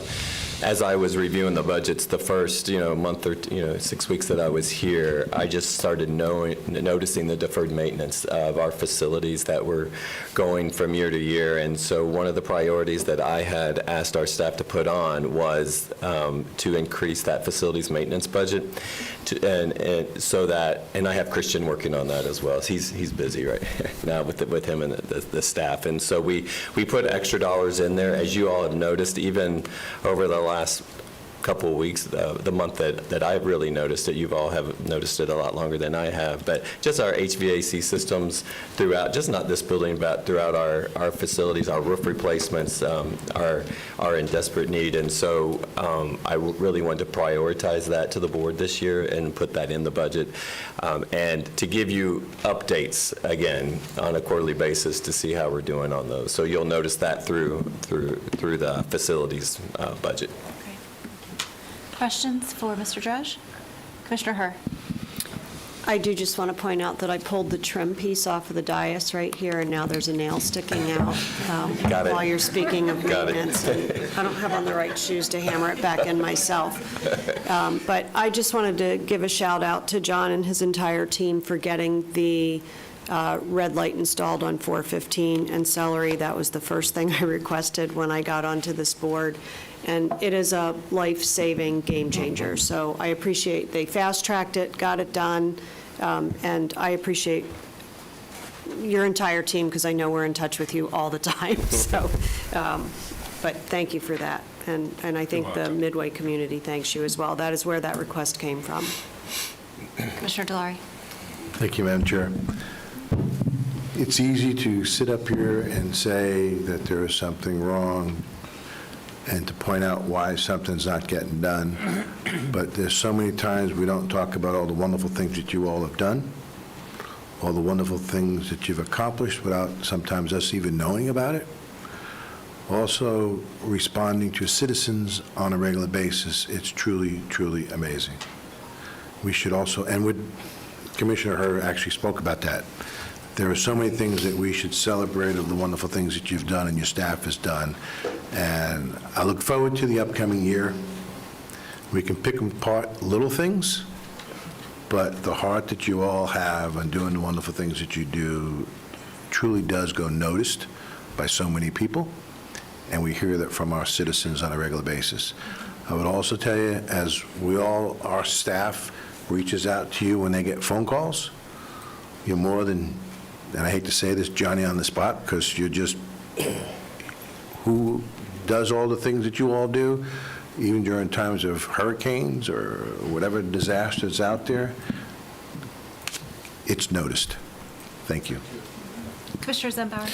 Thank you, Madam Chair. First, I want to thank you all for giving consideration to those deferred projects that I've been banging on the table for quite a few years, as well as some of my fellow commissioners have. I would be remiss if I didn't thank all of you and your staff for the response after the hurricanes. I mean, it was truly amazing, and I know our citizens appreciate it, but I know everybody in their own district had their own issues. In District 2, which is way out in the middle of nowhere with not a lot of residents, you guys responded while also taking care of the more heavily populated areas. So on behalf of District 2, thank you all very, very much for all the work and attention you gave us. I mean, we literally had roads that were gone. The people couldn't get to their homes, and y'all responded and came up with creative ways to get those people back into their homes and also work with those areas that remain flooded and working forward. So thank you all very much. Absolutely. Any other questions related to the budget? Commissioner Constantine. It behooves me just to say that the last couple of presentations, we've had a lot of vacancies. We've talked about this. I don't want to continue to go into it, but it's just, somebody brought up the fact of the program that Kim's putting together to try to get more people licensed and things. And I know, John, you've been struggling with this. I think I'm looking at this 41.5 openings, let alone the 2, I think, or I don't know how many you're asking for right now off the top of my head, but I would think it was a couple. But, is there anything else, Mr. County Manager, that we can do to help facilitate getting these positions filled? I understand all the problems that we've had. I mean, all of us could talk about it in so many different ways, but is there something, in addition to what we're doing that we could do to get these positions filled? Yeah, I'm glad you brought this up because, yes, the last 2 of the departments, if you notice, have the most increase in vacancies. One thing that I had asked when I got here, actually with Christina and our HR director, was what are our strategies, for this? Because honestly, coming from Orange and Osceola, they have the same issues, and it's all in the particular same type of classifications. It's these equipment operators, utility operators. And so we have to get creative when we do this. this. We have to work with our state college to look at, and our tech schools, as well as we just recently went through a job fair that we, with Public Works. I know Christina was working with John on that to look at those, and even going as so far as I was pushing it is to making on the spot offers to employees and streamline them through, because a lot of what stops some of this, once you find them, it's the process, as we know, the process to get them onboarded and stuff. So we are definitely looking at that as well. So it's continuing, to partner, look at it. It's another reason why we're doing another review of the operations on both the environmental services and public works, to look at that stuff. I think Commissioner Zimbar, you brought that up earlier. Are we looking to, is it the same positions? Do we need different? Do we need to combine them? That's the whole part of that operational review that we're going through over the summer, and continuing to host these job fairs and communication with Seminole State. I just had a great meeting with Georgia Lawrence last week and talked about other cooperative things that we can do together, collaborative things as well at that, and wanting feedback from us, what type of programs they would like, that we need, that they could actually help us with as well, to do those trainee programs that you saw in environmental services, that bringing them in if they don't have the certifications, licenses, or things like that. There's a way we can bring them in and get them on the job training to get, to grow our own, if you will. So all that's continuing. Commissioner Zimbar? Along those lines, that's correct. A lot what the private sector is doing is advertising in the northeastern regions of this country for people to relocate. And because there are qualified individuals that just need a way to get. Right. They want to be here. They just need a way to get here, which means a job. So just a thought. Our Seminole County Public Schools are also working with our HR department, because we have students who will be graduating from high school who won't be going on to college. Yes. And Yes. what a great opportunity to go right to work if that's your path. Commissioner Hurd? So I'm experiencing this on the other end of this as the parent of somebody who just recently graduated from Seminole State, and I would tell you that the game changer for these kids that are coming out and ready to go to work, whether it's out of high school or out of some level of upper-level education, is the interaction with the employers. They are not prepared. I don't care what anybody says, and I don't care what home they come from. They are not prepared to go through this process. And so we need to be on Seminole State's campus recruiting. The job fair needs to be in their building. The job fair needs to be at the Seminole high schools. In every single facility, we should be talking to the seniors in the fall and talking to them again in the spring with applications in our hands. That's where we need to be. No one else is doing it, and we should be growing our own right here in our county. And I will tell you that I appreciate that everybody brags about their career placement operations on these college campuses, and that's my next career. Yeah, right. Oh, here you These go. kids are not ready. That's right. They're not ready. And it's not just mine. If they're not ready in my house, they're not ready. They're ready to move out, I can tell you that. But it is how they feel. It's how whether you were really interested. You should hear the stuff that I'm hearing. I'm like, oh my gosh, I don't remember feeling like I had a right to feel something. I was just begging them. It's the other way around now. And Commissioner, so many of them don't want these type of jobs. Well, we don't know that. They want a job where they're cared about. I disagree with that. I think there's a stigma to the jobs, but they Correct. want a job where they're cared about. We don't have one department here that doesn't feel and act like family. We don't. You all beat each other's brains out all day long, but when somebody else comes at you, you're all standing in a line defending each other, and that's what family does. And so you don't get that everywhere. We are a different operation, and they would be blessed to be here. We just need to get to them so that they can be part of this. And we would be blessed to have that injection of youth into the organization for about 1,000 reasons. They will make us think differently. You'll want to strangle them, and then you'll love them. Commissioner Constantine. And I understand what you're saying, and I agree with you, but the point I was trying to make is there are 40 and 50-somethings that are also looking for jobs and different opportunities. They may not have as long a career as those that are now seniors in high school or college or in a community college and state universities, but they're out there. And that's where the creative part comes in, as to what we can do to get them motivated potentially to look at a different type of job, and especially in a job that has much more security than maybe some of the things that are in the private sector. All right, all great feedback, I'm sure, for Yes, you. I got it. Yeah, Thank you. wonderful. We're going to move on to talking about the infrastructure penny sales tax. Is that our Yeah, last section before the break? Yes, that's on this slide, right? Yes. Okay, I thought we were Would taking you- a break before that. Go ahead. Oh, it's under the same It's in the same tab, section. but if we need to take a break now, we can take a break now and come back to it. It might be a while on this one. Okay, let's take a break for 10 minutes. Let's come back at 3 o'clock. Thank you.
Welcome back, everyone. We had our little brief intermission. I hope that everyone helped themselves to popcorn and continues to go out and get refills if you'd like them.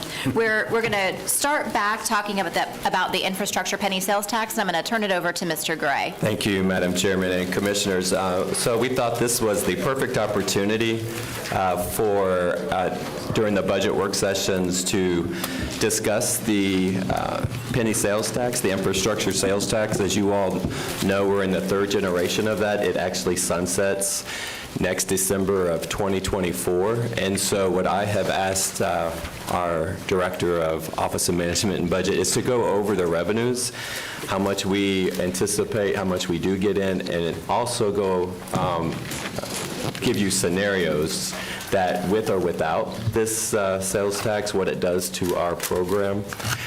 It funds right now about 80%. The sales tax, we use it for about 80% of our road program, our resurfacing, our improvements, and that sort of thing. Gas taxes are only about 15 to 20%. So I thought it was a good idea for us to start discussing scenarios on how we want to move forward. The chairman knows this, that when we attend our mayor-managers meeting, that's a big discussion with all the cities.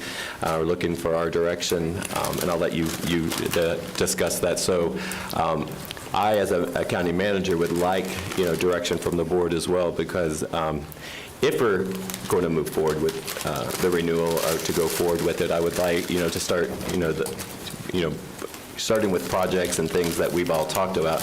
If we're not, that's a big revenue loss to this county, and so as it sunsets in December of 2024, I need to work with our financial team and bring back to the board financial options, which are very limited, as you know, for local governments.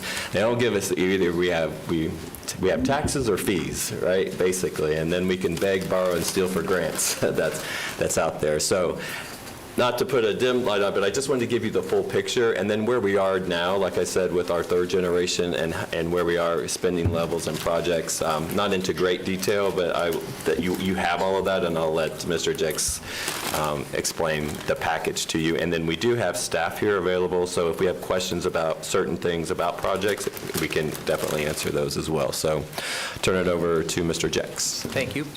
So we'll start with the revenue. For fiscal year 23, we're trending towards $57 million. However, we only have collections through February. We think we might do a little bit better than that. The state will be putting out their projections soon, so we will probably update this number in terms of the FY24 budget. But for now, we have a $57 million estimate. That's the county's 55.6% of the total collections. The third-gen sales tax sunsets on December 31st, 2024. And just for reference, $57 million is equivalent to 1.2 mills if we had to replace that in the general fund. I worked with John to discuss what would be the minimum if we were just going to do basic resurfacing and capital maintenance of our existing roads, no new trails, no new roads. And he said at bare minimum, we'd be looking at $25 million per year needed just to maintain existing infrastructure. As Darren mentioned, there's two forecasts in your package that I can bring up in a moment, but they're in your package on page 221 and 222. One of them shows what the general fund, the existing general fund forecast would look like if we had to fund $25 million of infrastructure. We would be down to about 5% reserve in fiscal 26 and out of reserves in fiscal 27. The millage that would be required to balance the fund on page 222 is estimated at 0.52 mils. And if you compare that to the existing 4.87 mils in the general fund, that's at about 11% increase.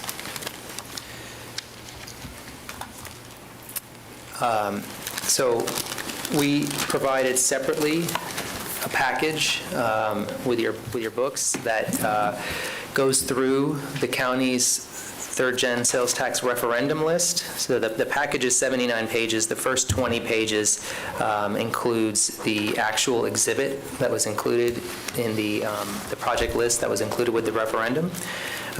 We went through every project. The Public Works Department did a lot of the work, they did a lot of the heavy lifting. There's 50 pages of project status reports. We identified there's 298 named projects on the referendum across the various exhibits. And then in addition to that, each exhibit allows for contingency projects. And we are looking at approximately 1,400 additional projects listed on top of the 298 that were named that are either completed or in progress. The X's that you see next to the projects, that means that it just hasn't started yet, doesn't mean that it's not going to be done. So by our count, of the 298 named projects, 234 are complete or in progress. That's 79%. So we're about 8 years through the program, and we've started or identified funding for 80% of the projects. And then starting on page 70 through 79, our office did a financial audit. There's a challenge in that some of the projects that are identified and named are smaller projects that are not broken out. They're done by work order. So we did an audit of all of the budgets and project business units in the third gen sales tax fund, and we provided a forecast that shows dollar spend by exhibit throughout the entire referendum. So I'm going to pause and see if there's any questions while I bring up some of the information on the screen. Any questions for Mr. Jackson at this I have a point? couple. Mr. Delary and then Zembauer. Thank you, Madam Chairman. Tim, I would hope that, the presentation in my mind should talk about the entire penny, not just a portion of the penny. The entire penny includes the 7 cities and the school board. And I know that each one of them get their money directly from the state, but that hasn't been articulated here yet. And I would also hope that we would get an understanding of where those projects are and also reserves of money that has not been spent. Even though it's allocated, it hasn't been spent yet. And I'd like to know when those projects would be completed and what the reserves are today, even if the money hasn't spent, and also the 1991 generation as well as the 2001 generation, because that's the full picture. So I'd like to see all that and understand all that. Sure. I'll start and say that we did work on the list for the cities. That's also included in the referendum. We're not complete with that, but we have information that's been provided. It's come to Public Works.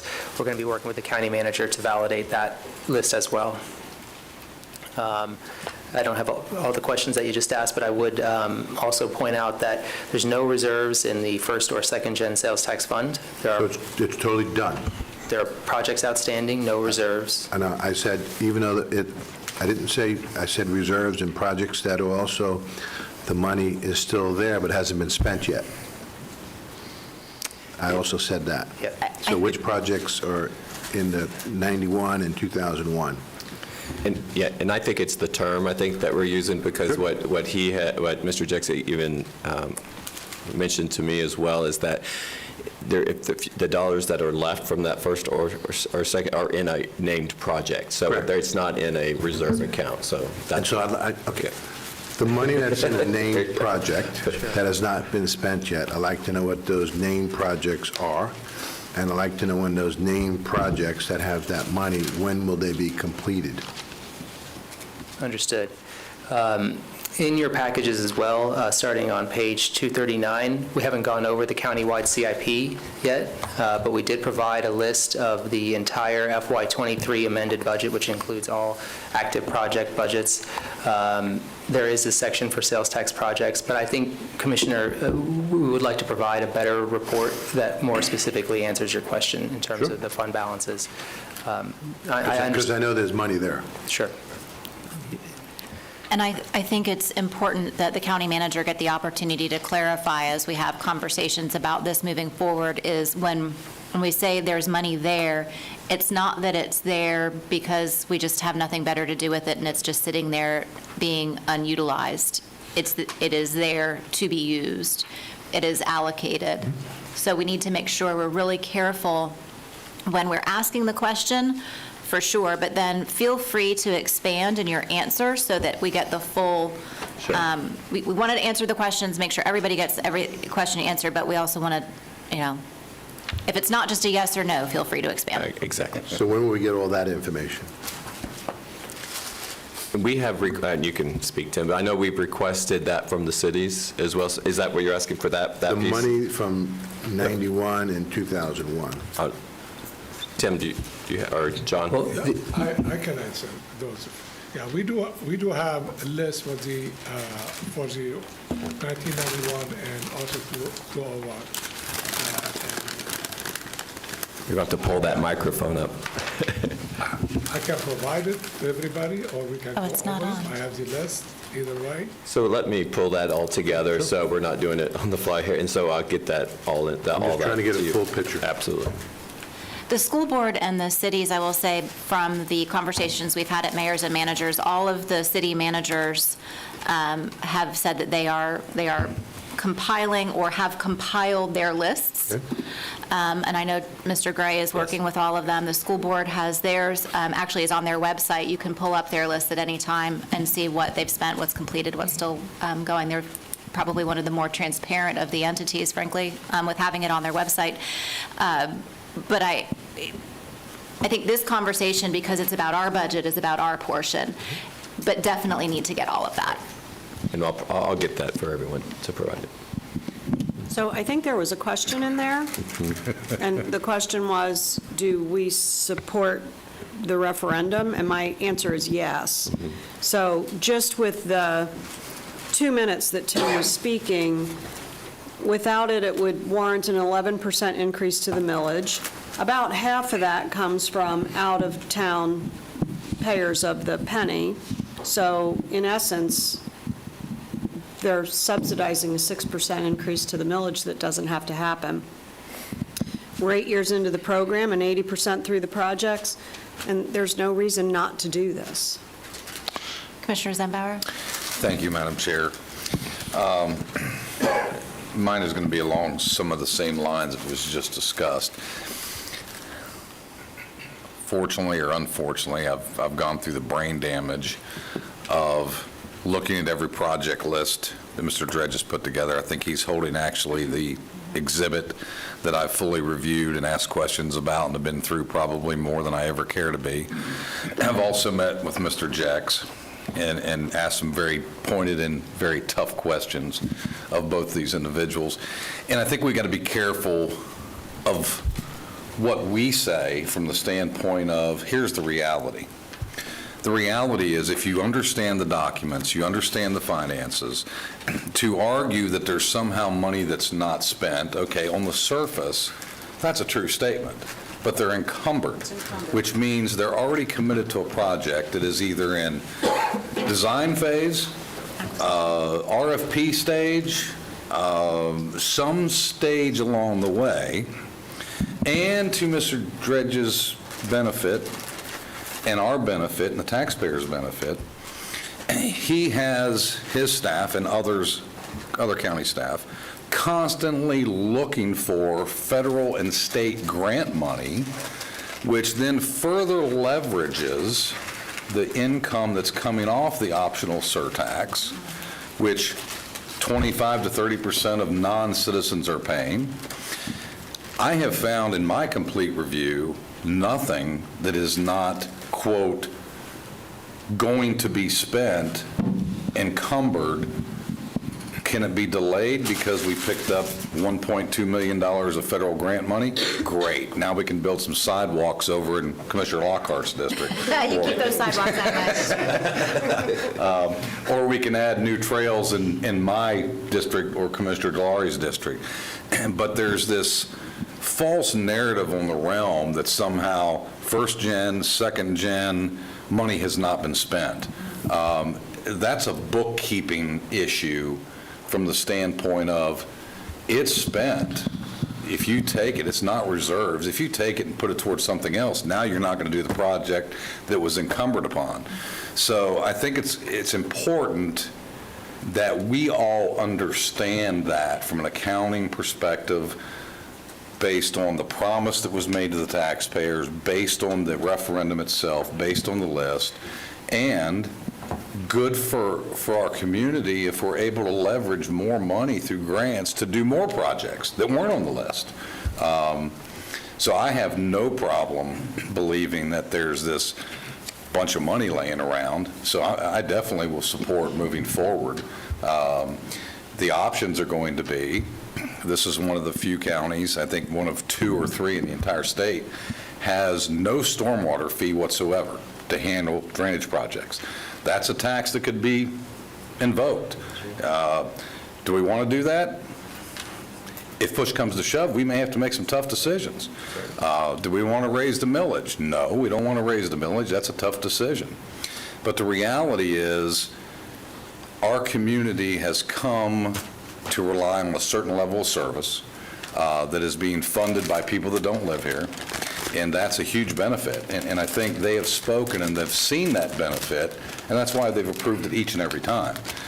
But for any of us to buy into some false narrative that there's money sitting there that's not spent, it is just simply not, it's not true, and it's not a valid argument. It truly isn't. And I think Tim's staff have done a wonderful job with John in categorizing and helping even the layperson understand, here's the name of the project, here's the money that's been allocated, here's the money that's been spent so far, this is the expected completion time, with a caveat.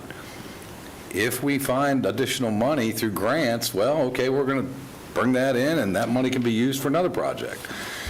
So I think it's more of people need to be up to speed and educated on what the process is, accounting versus reality and what's happening. I would completely concur with that, and I would also say that, you know, the reality is there are folks, and look, I don't like taxes. None of us love paying taxes. We're all fiscally conservative people who probably campaigned on, you know, keeping taxes low. The reality is local government is run on taxes and fees. And the only way that we can deliver services and have the public safety and roads projects and things, libraries and things that we do as local government, is to have taxes and fees, and to utilize those and levy those responsibly and judiciously, I think is what people have asked us to do. A sales tax, to me, is a far more palatable tax. It is a consumption tax. The more you have to spend, the more you contribute to be faced with the unfortunate choice, if for some reason the sales tax were not to be renewed, of having to increase property taxes or other types of taxes or fees on our residents who, you know, we hear from them occasionally. They come to these meetings and they say, you know, I'm in a fixed income. Well, that person can control the amount of taxes that they contribute through a sales tax. They can't control that through a property tax. So I feel much more comfortable, for all of the reasons that Commissioner Zembauer stated and Commissioner Hurst stated, supporting the renewal of the penny in partnership with our cities and our school board. A large portion of my heart is still with the school district, and I cannot see how they will continue to provide the high-quality education and facilities that they do for our students and our families without the penny. So it's just as much for our organization as for the other organizations in this community that I will be supporting the renewal of the penny. And there will always be people who will want to be against anything, and that's okay, and that's certainly their prerogative. We should be about sharing the facts and giving choices, and I think sometimes those, you know, there's lies, what's this saying, there's lies, there's damn lies, and then there's statistics. I think we, you know, given numbers, someone can make any argument that they want to make with the numbers that they have, so we need to be sure that we're communicating very, very clearly and factually. Commissioner Constantine. Thank you. I don't want to repeat everything that everyone else said, so I'll try to be very brief. This county is unique. Our citizens made a decision 3 generations ago, if you will, to ensure that they would have the services and the school district and the cities that they wanted to have, that they expect to have. We are unique in also that we put our projects out there. We don't sit there and there will be a special committee that will then come up and give you all these different ideas and everything. We put them out there from the very beginning. And we share this with the schools, the school board, and the cities with a percentage prior to the fact that we have then the citizens make a choice. I just think it's like, promises made, promises kept. And the bottom line is, we're giving the citizens a choice of either voting this up or down. And if they vote it down, then they're going to have to understand that we're going to have to make some very difficult choices, which have also ensured in the past, their choice has ensured that we become, by various ranking groups, the best place to live in Florida and the best place to raise a family in Florida, and on, our fire department being a Class 1. And we could go on and on and on with the things that this tax paid for, as all of us said, a portion by visitors have given this county. So, again, they love, there are people out there that just will be against taxes no matter what. But the fact of the matter is, taxes are what pay for local government, and it's really a question of how they tax and what choices they have in the tax. And this is proved by a county which, as you all recall when this was first put in, a very red county, but a county that wanted to have a better level of service than their neighbors. And we have been, in that respect, unique and successful in being able to keep our own ad valorem down while providing the services that our citizens need. And again, as I said before, we put the promises out there, promises made, and then we deliver. Promises kept. Thank you, Commissioner Cosby. Commissioner Dillard. Thank you, Madam Chair. Make no mistakes, I supported the penny sales tax in 2001. I supported the penny sales tax in 2014. The penny sales tax was first generated in 1991. Then it was brought back in 2001. That's when I supported it. And then it was supposed to be renewed in 2011. We allowed it to sunset. The reason why we allowed it to sunset, because even though money was earmarked, all projects and dollars were accounted for, there was still projects that weren't complete, and there was money that hasn't been spent, and it was pretty significant. I'm trying to understand that. So in 2011, we did sunset it because of that. We brought it back in 2014, and it passed. I'm trying to understand where we are with the money that is earmarked but hasn't been spent yet. That's very important. Also, to move forward, I'd like to know, not just on resurfacing, even though that's a big-ticket item, which projects would it be going for? Those are valid questions. We have not answered those questions yet, what those projects, what dollars would go for, and what money has not been spent yet but allocated. I want to be very clear. Right. Because we could sunset it, and we could bring it back. There's a lot of different ways to do this. In 2014, when we brought it back, I believe, Tim, you can correct me if I'm wrong, 20% of the penny was paid for by people outside this county, correct? That's correct. Okay. That was a big selling item. 20% is a big discount. I know it's gone up since then. What it has, I don't know. I'd love to see what that number is. But I'd also like to understand where that money would generate and what projects it would go for. Right. Because all the big major projects we're talking about, which was projects on 434, Red Bug Lake Road, 436, the flyovers, a lot of those projects have been done. A lot of big stormwater projects have been done. I'm not saying it's not needed. I'm not saying I wouldn't support it. What I am saying, I need to understand the full fiscal picture and what it would be doing moving forward. Those are the questions that I have for me to feel comfortable telling our staff to go forward. Thank you, Madam Chairman. And Commissioner Lowry, I think the question about what projects would this be for, I think that's at our direction. Yeah. I think we decide that. No, So- staff actually puts the way they did it in the past.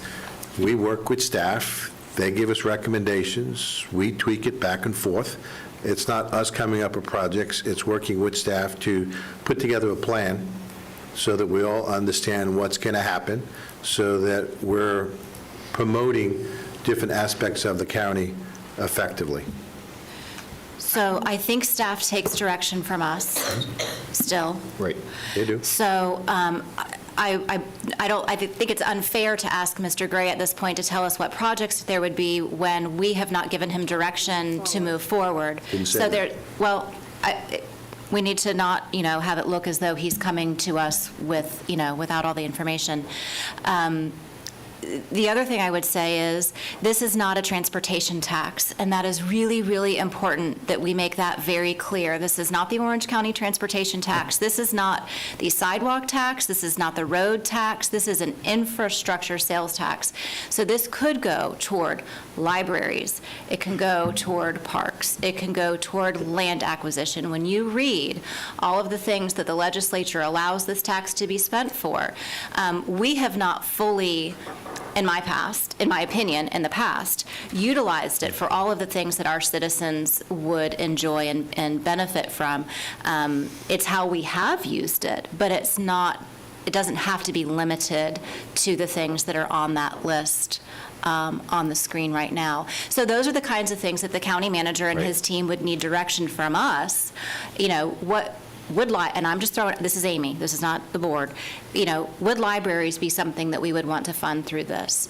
Would acquisition of property that has been a huge part of discussion around this place for the last year or so, would that be something we would want to use the penny sales tax for, in addition to all of the things that Public Works utilizes it for?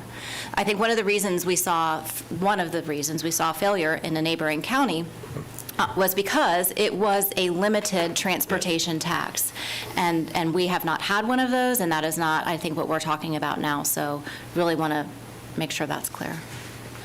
Commissioner Constantine Yes. Zembauer, there was a hand down at that end. Well, Somebody down there. Somebody down there had a hand up. Go ahead, I did, thank you. Commissioner. Well, and one of the things that need to be said is that whatever projects are put on paper as to what needs to be done, that gives money in other areas, whether you earmark it for that or not. Because what we're really talking about is the restriction of revenue.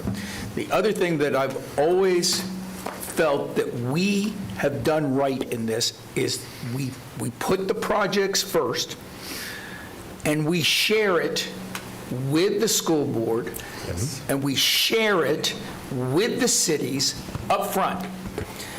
And they put in their projects also. So whether, as Commissioner Lockhart has said, you talk about adding other things to it, it really is a matter of what projects you have to do, and then if you have the money for those, you free up the other projects in other areas, so you don't necessarily have to do it in there. Every project, every referendum that passed last year had some form of education or conservation in it.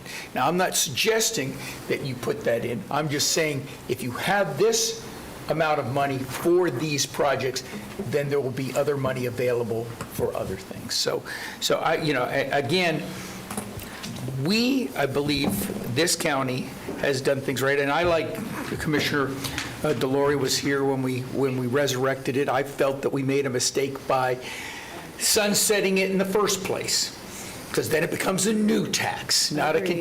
And in this case, we are, we're not saying we're going to have an extra penny. We're saying we're giving the citizens the choice to make that decision based upon the projects that we put in. And if we need to ask our county manager and his staff to start putting together, along with the cities and the school board, those projects, which I think all of them have in their minds what they need to do, then I say yes. And if it comes back that we don't need that so much, we don't have to do it. But right now, we've got to start the process. Commissioner Zembauer, then Commissioner Hurd. Thank you, Madam Chair. I think if we just look at, let's just take this year by example, and Tim gave us the number of 60, revenue is expected to be 67, 65? Currently 57 million. 57, I'm sorry. So if it didn't exist, you know what the ad valorem generates. So take that $57 million out of the equation that's not going to take care of infrastructure.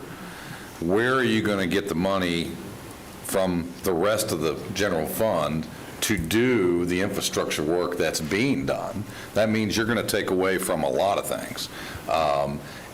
And that's as simple as a message I think we should understand. But reality is, I do want my fellow commissioners to fully understand it, and I think that's best.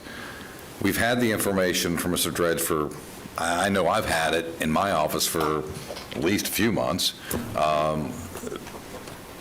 Our budget people have always been open door to my questions. But the reality is, if we look at this idea that we sunset it, let's just look at the 2011 sunset. Well, you sunsetted in 2011, it gets back on the ballot to be approved for 2014. It didn't take long for that commission to figure out, oops, because by the time you let it lax in 2011, and by the time you required statutory to get it back on the ballot, you had about 18 months of no revenue. That tells me, just from that, it was a bad decision. If it was a good decision in 2011, and there was plenty of money, it would have been a bad decision in 2014.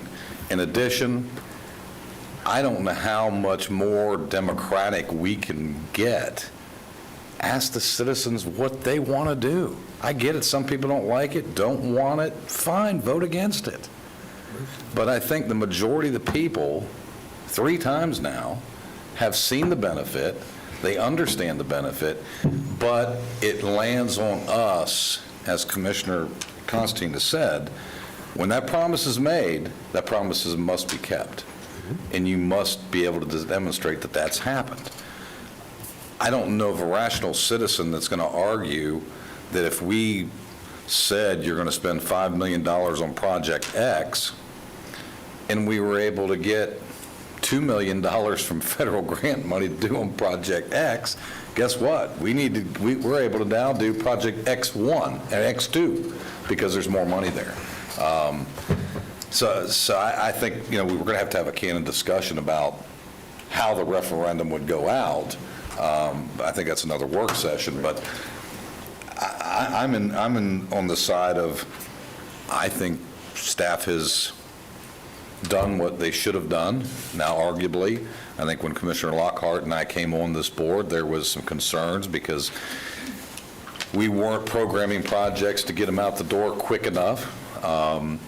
That's been a big change in the last 5 years. Projects have been getting done quicker and been fulfilled. So, to me, staff's done a great job finally getting these projects out, getting them done, and I'm happy with the accounting and the list of projects and that can be matched up that we promised the voters we would do. Commissioner Hurd. Thank you. I think the hardship that was created in other entities in our community by allowing it to sunset was palpable, particularly the school district. Buildings went into disrepair. They struggled, and it was very publicly known, and to the degree that they had board members that were out creating their own referendum, which was not a good idea, but it was absolutely, in their minds, critical to move it forward, which is part of the reason why it was re-engaged by the county commission. I'd like not to see that happen again. It was a splintering in the community that shouldn't have had to happen. I would be supportive of putting something for acquisition of natural lands in it. I do think that's a separate work session. I have a running list in the back of my notebook that I keep about open thinking. Darren's already seen it. Yes. But getting the information is all fine. I actually think the direction that you need from us is go forth, work with the cities, come up with the list. We get to weigh in on the list, and then we figure out how we move forward. But there is no question in my mind what the right thing to do is here. Okay. What's our next slide? I think that was it on this, and thank you. That's the direction that we were seeking during that discussion, because now the next piece is going into our 5-year capital program. And then after this, I have a list of projects, again, that we have, or the board has committed to over the past year or two that I would like to show you as well, that potentially could, if that's where we move forward with the renewal of the penny. But with that, I'll turn it back over to Mr. Jex. This is a related discussion. We're going to go over our countywide 5-year CIP programs. We will be putting out a full CIP document after carry forward. We have one hosted on our website that was posted in March, and we'll be putting one out next March. We did provide in your backup packages pages 228 through 249, a full list of all active projects by fund that are currently in the FY23 approved budget, as well as requested project budgets for FY24, and then forecasted projects in the future years. So our capital program includes more than just like CRP projects, new infrastructure. We also include fleet capital replacement, facilities capital, major technology projects, and then other projects and equipment.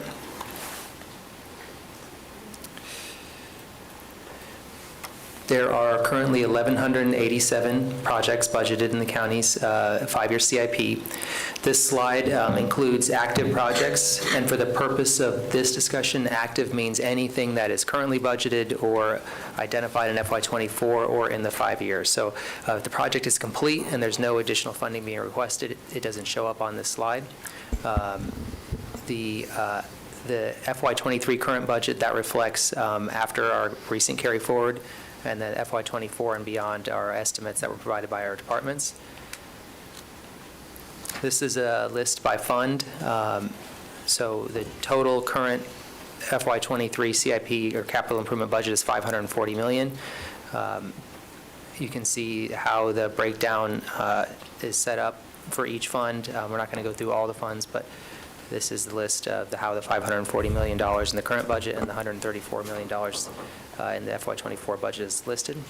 And just one note on that, and as we're going through the 5-year CIP and what the funding by type is, so the sales tax, the 1 penny, is just one revenue source that goes into this. So I don't want anyone to, I know the board's very well educated on this, so just anyone in the public to think that 1 cent pays for all of our CIP and infrastructure. You can see all the different funding types and projects that the different departments have presented an update to you today, and some of them, well, a lot of them are funded by other funding sources as well. So it's just, the sales tax is just a portion of the funding. Yeah, thank you for that correction. It is, it's a significant portion. If you look at the 5-year total for the sales tax fund, $612 million out of the $1.5 billion total CIP. Having issues with the microphone. Yeah, I think we're having issues with your microphone. You're going in and out. So if they could help us with that. Sorry. It works, and then it doesn't, and then it does again. Just stay Strange. close. I'll stay close. Do it, John Andres. Stay Sure. close. We also provided a summary report by department to show who manages the overall 1,187 projects. Public Works Department manages 412. The next largest CIP by dollar is Environmental Services, Utility, and Solid Waste, and then we also have projects identified in the Parks and Recreation Department. So that concludes the summary presentation. Like I say, there is a list of all the projects detailed in your package, and staff is here to answer any questions. And also, just to add one other thing that we had talked about earlier, that I had mentioned, that quarterly report, or when we get these dashboards up and running, that we're all excited about to do, is that until those are up and running, that these quarterly reports are going to give you an update on every project, so you know where it is in the process. And we'll be very transparent with that, as well as we'll post that on our website. So just not operationally and then the revenue side. Again, like as I mentioned on the CIP side, I think it's very important for you all to see that on a quarterly basis where our projects are, especially some higher, well-attuned projects that we need to stay on top of, as well as our, like I said, our vacancy report that you all had mentioned, and any other things of interest that I know that this board is interested in. And we're here to answer any of those questions that you have. Commissioner Zembauer. Not really an inquiry, just an observation. I know we've talked about this before because we've talked about the future of 5 Points. I want to make sure that on the facility side, that when we are undertaking a project, we're not spending money that is not going to be a reasonable time frame return on investment versus if some department ends up being moved over to 5 Points. In other words, I don't think it's money well spent to spend $1.5 million on HVAC remodeling on a building that we have staff in that's going to leave and go to 5 Points within a year or two. We might be better to spend $50,000, $100,000 to patch it, and well, just an observation. Yes. Commissioner Delory. Thank you. So with the CIP list that we just got, I'd like to not review it today, but actually meet with you and your staff Absolutely. to go over it, because I have several questions on them Absolutely. as well. We could do that. Okay. So I had a follow-up from the question that I asked last week, I think, about subdivision retrofits and rehabs, and how many of these projects had been listed and identified back in 1991 or 2001 or 2014 that are still on this list as not started. And so when I look, they start on page 37 of the addendum that we were given, Exhibits B and C. Okay. And they're broken down, by different types of subdivision rehab types of projects, right? So you've got drainage improvements and pipe rehabilitation and studies, and that's all drainage and water quality. There's a bunch of them. So I'm curious, specifically looking at page 40. Well, page 41 through page 41 and 42. You've got a lot at the top of 42. You have a lot of not started. And I'm curious how many of those that are listed were already identified in prior generations. Okay, I'm going to answer your question first about the report. Those reports we done in the past, that 2000. Hold the microphone so we can hear you. About 2004 report. Right. Okay, all those reports, when we did the drainage master plan, we provide that report to Jacobs. They went through with the staff. And all the projects is still outstanding. They included in the drainage report, the drainage master plan. And that has been prioritized and included in our program. And I'll be glad to give you a list. I talked to Jacob to provide us a copy of those outstanding you asked last time. But all those reports, the old report, we provided them when we did our drainage master plan. We provided them, they looked, they reviewed it, they prioritized them, the one it is done, they took them out. The one is not feasible, they removed it, and all those been incorporated. The drainage master plan, and also the drainage master plan update we're doing today, also that would be updated as well. Okay, so some of those, I believe, were listed as potential referendum projects over the course of the last several generations. And if they have continued to stay on the list and they still say not started, I'm wondering which of these projects that say not started have been on prior lists. And I don't expect you to know that right now, I can get that. but I think that that would help each one of us, because they are spread around the entire county. Every single one of our districts is represented in these lists. And so when we talk to folks who are like, oh, gosh, I thought I remembered in 2014 they were going to be doing Right. something in our neighborhood, and it's still on the list, particularly if it was also on the list in 2001, it would just be helpful for us to know that, because when you are invited to an HOA meeting Right.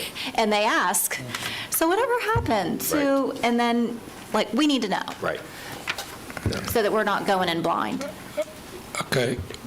And you're right, in looking at this list, and that's the thing that when this was produced, and I really appreciate this, because it helped me, because I was asking, the staff the same question, just for familiarizing myself with the projects. If you look at that particular category, those subdivision drainage, that is the least projects that have gotten complete. The others are more road-type projects, but if you look, it's only at 56%, where others already in the high 80s. So Yeah, we can pave the hell out of a road. Right, exactly. So you see where some of the priorities were back, Yeah. I'm not saying anything with how the project management was done. However, that's something that I will get for all the commissioners and where that is and on what list. And Commissioner, for the water quality, we could probably do better job identifying, because a lot of water quality projects, they are included in other category. I give you example, at the Midway. Midway is a huge project. It's not in that category, but it is about water quality. Yeah, we can probably go through all those projects and try to identify this is all the water quality, if that's what you're asking, has water quality. We can do that to make it a little bit clearer, and that could be under different, but I know we have spent quite a lot more money what I really identify in the referendum. And we'll work on that throughout to make sure you have all those identified properly. But, and because we have added to the amendment, to the referendum, a lot more project was listed. And probably they are funded from different category, could be under miscellaneous or something. It is not put in that category. That's what you see as the water quality is a smaller amount, and we will work on that. Okay, great, thank you, I appreciate it. Additional questions? We're good. And go to the next slide, if you would, Tim. So this is the list that I was going to show you that is not, it could be partially funded.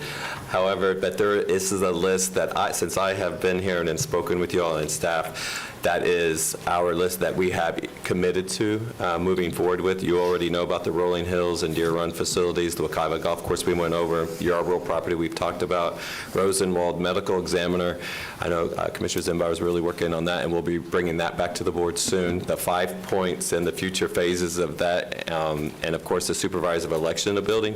Now on the 5 points, I would, and with these, I would like to bring this back to you and talk to you about, how and when and where and how these would look to be funded, and to see what the board's direction is on these, because some of these are in different phases. Some of them are just being talked about. One of the things that we talked about at the last board meeting, I think Commissioner Herr, you had brought this up on the library master plan, is that when these projects are going to come to you, when we talk about funding capital cost for a project, I'm going to bring to you the O&M of that project so you get the full picture of what that's going to cost, because it's one thing about paying for it, which is the cheapest thing in my opinion to pay for it for the capital side, but I should say not cheaper, but inexpensive, right? But to operate and maintain that over the life of that asset that we have, whether it's a park or a building, is you need to know that full picture. As you know, that keeps compounding year by year by year. But This is a list that we have, the big projects, you could see, that's everything in based on the master plans that we've seen. That's over $350 million of future capital projects. That's not including O&M or anything in there. So potentially could be projects in the future as we start working on projects for different funding sources. But I will be bringing all of that back to this board for further direction on it. Commissioner Herr? So just, it's late, I'm sure this is a dumb question. Where are libraries on here? Where is the event center that's going to be gigantic with a parking garage? Where's that? Yes. In this? So those were recently, so this list continues to be added onto that. We definitely, those will be on this list as well. Okay. The indoor facility, the library master plan that you've just seen. We're going with the parks master plan that will be coming to you in the fall. And so Tennis courts in District 5. tennis courts in District 5, yes. Commissioner Zembauer? This is great. I think this is good to give us a roadmap. The only thing that I would ask is, can we call this the shiny item project list? Yes. Yes. I'm messing with the chair. That's great. Hey, listen, they're all great shiny objects. I love them all. So you're the one who started that, because that's what we call it. Yeah, it's like the ball on the Christmas tree. It's a shiny object. An additional ask I would have on this list is I don't want to send everyone on a history digging project, but when we first gave staff direction that we were interested in that, like the Rolling Hills facility was probably 2018, 19? I think it was 18. 2018. Yeah, so if we could just have that so that so that our memories can be 17, 28, refreshed. Because, we got an email from someone out in the Rolling Hills community saying, you guys promised us a community center, event center, whatever at Rolling Hills, and, where is that now? Right. And I sent it to Rick and said, we still love you, it's okay, you're doing great, buddy. But the community does not forget, and we need to be sure that we're reminded how long ago it was that we started talking about these things. And just to follow up. Yeah, please. Just to follow up on that, and I think you've really got a lot of work to do here, because let's just take Rolling Hills by example. We promised the citizens that we would sell another parcel of property to help fund that project. That hasn't happened yet. Right. And that's been now Oh, you didn't know that? 7 years. You had a point. And I think we also, it would be helpful to prioritize what each of these mean. In other words, let's take the Deer Run facility and the Wekiva Golf Course facility. They're in our hands now. That's a big paramount deal. There may be other things we want in our hands that if other projects go to the next level, we can't get that in our hands for the benefit of the citizens. So return on investment, best method, I think would help all of us understand where we want to be.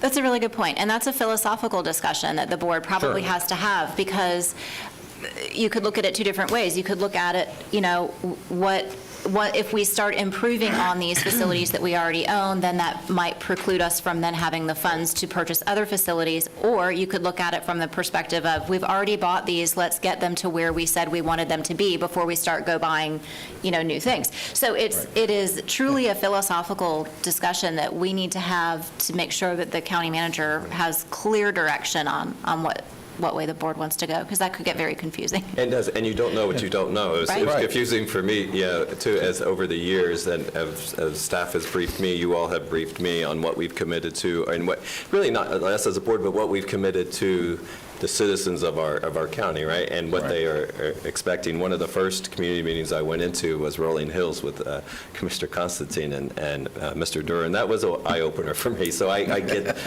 that point, is that, and our communication on how we're communicating out to the public and keeping them updated. And that's the whole purpose of creating this Office of Communications that we're going to get off the ground this year as well. But yeah, so, and then keeping this fresh and bringing it back to you all so you can prioritize and see where we're in what stages, because there might be one that's going further or it's getting challenged or a roadblock by something and you need to change it. So feel free to add if you need to. The stuff that we missed. The reason why we haven't sold Jetta Point is because the water sampling of Rolling Hills is not quite accomplished yet. The state has not yet accepted it, so we can't transfer the rights from Jetta Point over to Rolling Hills. So there's legitimate reasons why that hasn't happened.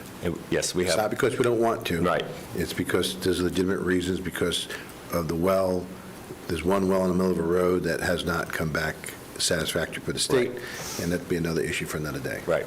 And we will hopefully get that resolved soon, and I'll be briefing the board on that. Great. All right. Anything else before we move on to our next? Unless you all have any more questions, we're good? Thank you. We reserve the right to ask additional questions later on in the afternoon. But thank you so much.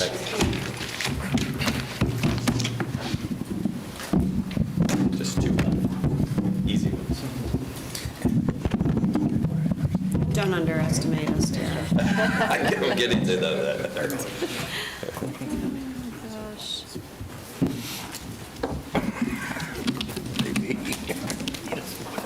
Okay. Resource manager? Yes, I think we're ready, right, Lori? I'll go ahead and get started as everybody makes their way down. Is my mic working? Not yet. Keep talking, it'll start turning on. Go ahead. She's got more up there. I got them in my office somewhere. So this is Resource Management. I'm Lori Bailey Brown, Resource Management Director and Chief Financial Officer for the Seminole County Board of County Commissioners. You don't need introductions, you know many of these people, but I'm going to take this opportunity to introduce Diane Reed, our Purchasing and Contracts Division Manager, Bill Telkamp, our Risk Manager, George Woodring, Grants Administrator, and Michael Eason, our MSBU Program Administrator. I'd also like to introduce Swan Nguyen, is our Financial Administrator for Public Works, and does a great job. She's been here, I think, 2 years now, and does a great job working with Public Works, helping with high-level accounting issues, as well as Ryan Schweitzer. You met him earlier today with Fire. He is planted in Fire Services, but keeps us abreast of any financial complications that come up that we need to help work out. So that's the team, and of course, they all have their team members as well. And print and mail. Steve Turner could not be here this afternoon, but he's running a great operation with our print and mail shop. I will start out with our accomplishments. Most recently, in October of 2022, we issued the $165 million special obligation bonds and refunding bonds for construction at 5 Points. That was quite a feat. It feels like years ago, but that was, yes, just last fall. At the same time, we also requested a credit rating review, which resulted in our increase in the S&P credit rating to a AA+ overall for Seminole County, citing strong local economy, strong flexibility and liquidity, and a very affordable debt burden. Highlights for purchasing, they made a full conversion this fall to the OpenGov solicitation software. They did some training with the various departments of the county, getting used to this new software, which was in our budget. That's a new item in the budget for fiscal '23. It helps receive the bid documents, put out the solicitations, there's templates and so forth. So we're still getting used to it, and hopefully we'll enjoy it better than VendorLink. Time to tell. I bet there's no doubt about that. 100%. Good. Glad to hear that. I'll mention that risk management began a safety observation initiative last year and has awarded 4 quarterly winners, documenting observations to make improvements to safety, such as repairing broken driveways and illuminating stop signs for employee and citizen safety. The print and mail services, I wanted to mention, they gained an FTE for this fiscal year '23, and with that additional staff, they've not only been able to better handle the workload down there with some training, some cross-training, as well as folks being able to take a day off and having coverage, but they've also seen the economies with time as far as being able to respond more for mail service deliveries and additional time for printing documents. So they're looking for being able to expand those services to the county. The Resource Management Department's FY23 budget is $82.7 million. The FY24 proposed budget is $93.1 million. It's a 12.6% increase. The personnel accounts include 1 new FTE in risk management. And there are 3 major other budget adjustments affecting their budget. One, the operating accounts include $1.3 million in our grants program related to adult drug court and mental health grants. In the residential solid waste MSBU, we have an increase of $1.5 million. And then the 5 Points debt service, $5 million increase is reflected in the debt service account. Resource Management has a very diverse funding structure. MSBU solid waste is shown there. That's the largest funding source at 30%. The internal service funds include property liability and workers' comp. Debt service is funded through our general fund and through our tourism fund. And then the general fund slice there supports purchasing, the print shop, and the resource management business office. Base budget increases are from $54 million to $64 million. In risk management, we have the $1.5 million, excuse me, 1.5 to 2.5. It's a $1 million increase to our property liability insurance policies. And you can see the debt service $5 million increase showing up in the business office. Bless you. There's 40.5 FTEs in the department. They're asking for 1 new safety training coordinator for a total of 41.5 FTEs. I'll just mention the new position requested will be in risk management, and it's to enhance the hiring and retention, directly supporting operations that require a commercial driver's license. Seminole County has 130 positions requiring CDLs, and they're difficult to fill and retain. This position will coordinate the testing that comes along with that, as well as training, and really just support those positions, and hopefully help with retention, as well as hiring and onboarding those crucial positions. And that completes our presentation. Good job. Any questions, Commissioners? Commissioner Zembauer? I just have a question, County Manager, and the budget's great, fantastic, wonderful. It's good to come at the end of the day. That's right. You can say that about you. I've always had a question, and I just wonder, from your experience, it just seems somewhat odd to me, and I'm not saying it's right, wrong, or indifferent, that we have risk management, print and mail under resource management. Is that a typical? It all doesn't seem to mesh under the same umbrella to me, and I'm not saying Lori and her group is not doing fantastic work, and I'm not saying it doesn't work. I've always looked at that and went, I don't know that I can draw a direct nexus to all of this going up, an org chart. Here's another way to look at it. If you need money, they got to print it. Yeah, there you go.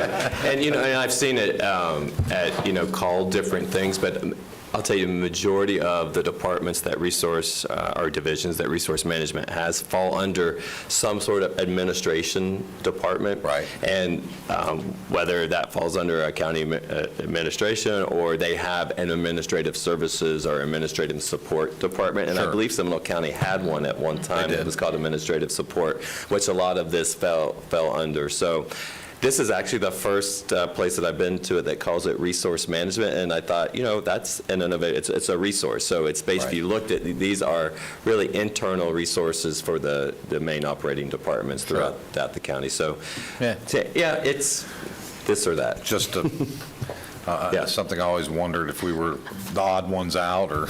I'll also add, a lot of times the things that don't fit within another Yes. department Oh, you fall get 'em? into resource management, yes. So Yes. we're countywide. Yes. Back in the day, the Administrative Services Department actually had facilities. Yep, and I've seen that as well as fleet. Yes, yeah, they did Yes. fleet and facilities. Commissioner Herr. Actually, how is the CDL testing being coordinated now?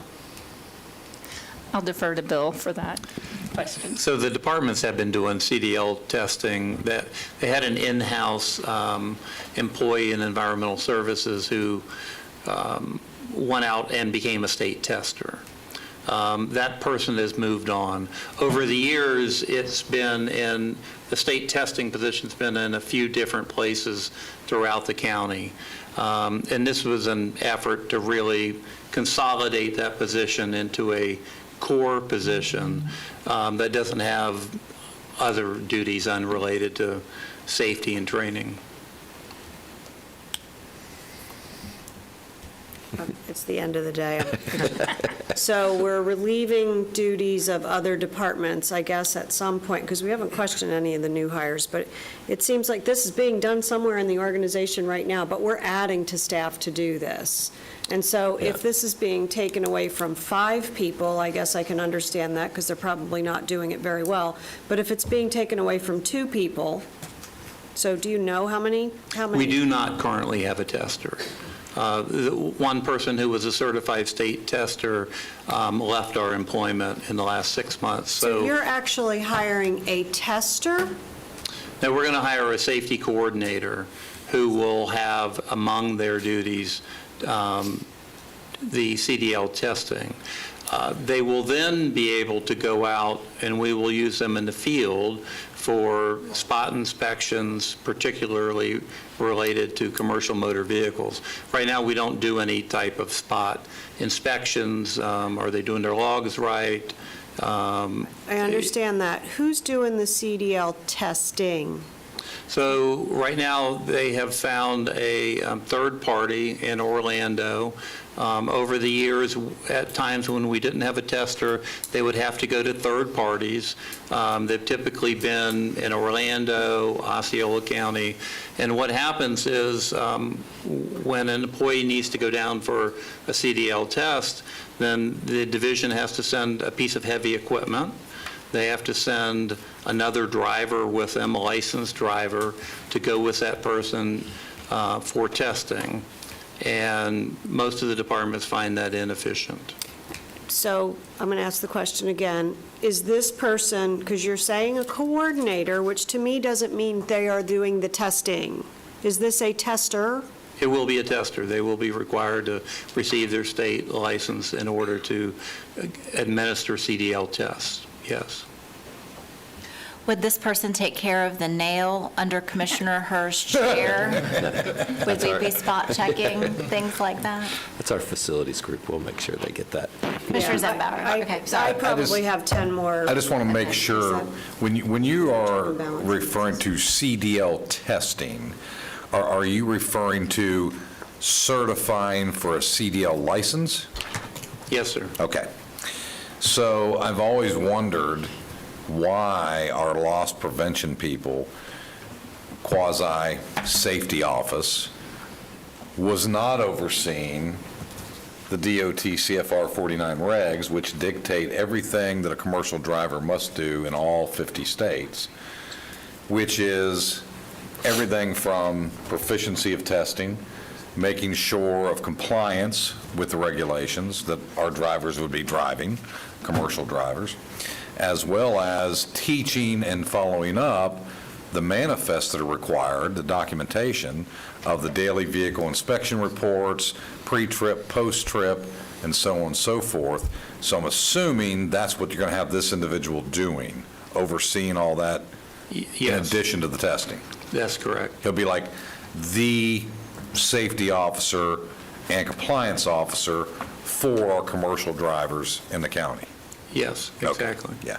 So And where I'm hung up, just so you know, Yep. is that I don't feel like there's a check and a balance when you're the one training them, you're the one monitoring them, and then you're the one testing them. There's no second opinion in that system. Well, if you need a second, I am a certified DOT CFR 49 I'm not inspector. advocating that, Bill, for the record, I'm not advocating get that. what you're But I would saying, ask you yes. to take that away and figure out. I will, yeah. And there So- actually will be a little bit of separation. So when an employee comes on board, first thing they have to do is get a CDL permit. Right. And they need to study the documentations for that and go take a written test. In the last year or so, the federal regulations have expanded to require even more training before they can become tested. So this position will not actually train them up to test them. That will still happen at the department because, as you said, there needs to be a separation. They can't both train them to take the test and then administer the state test. And so we will still fill that gap of training, mostly at the department level and with third parties. There's a lot of training available, reasonable for that. And then they will administer the test, and if they pass, they're issued a state CDL.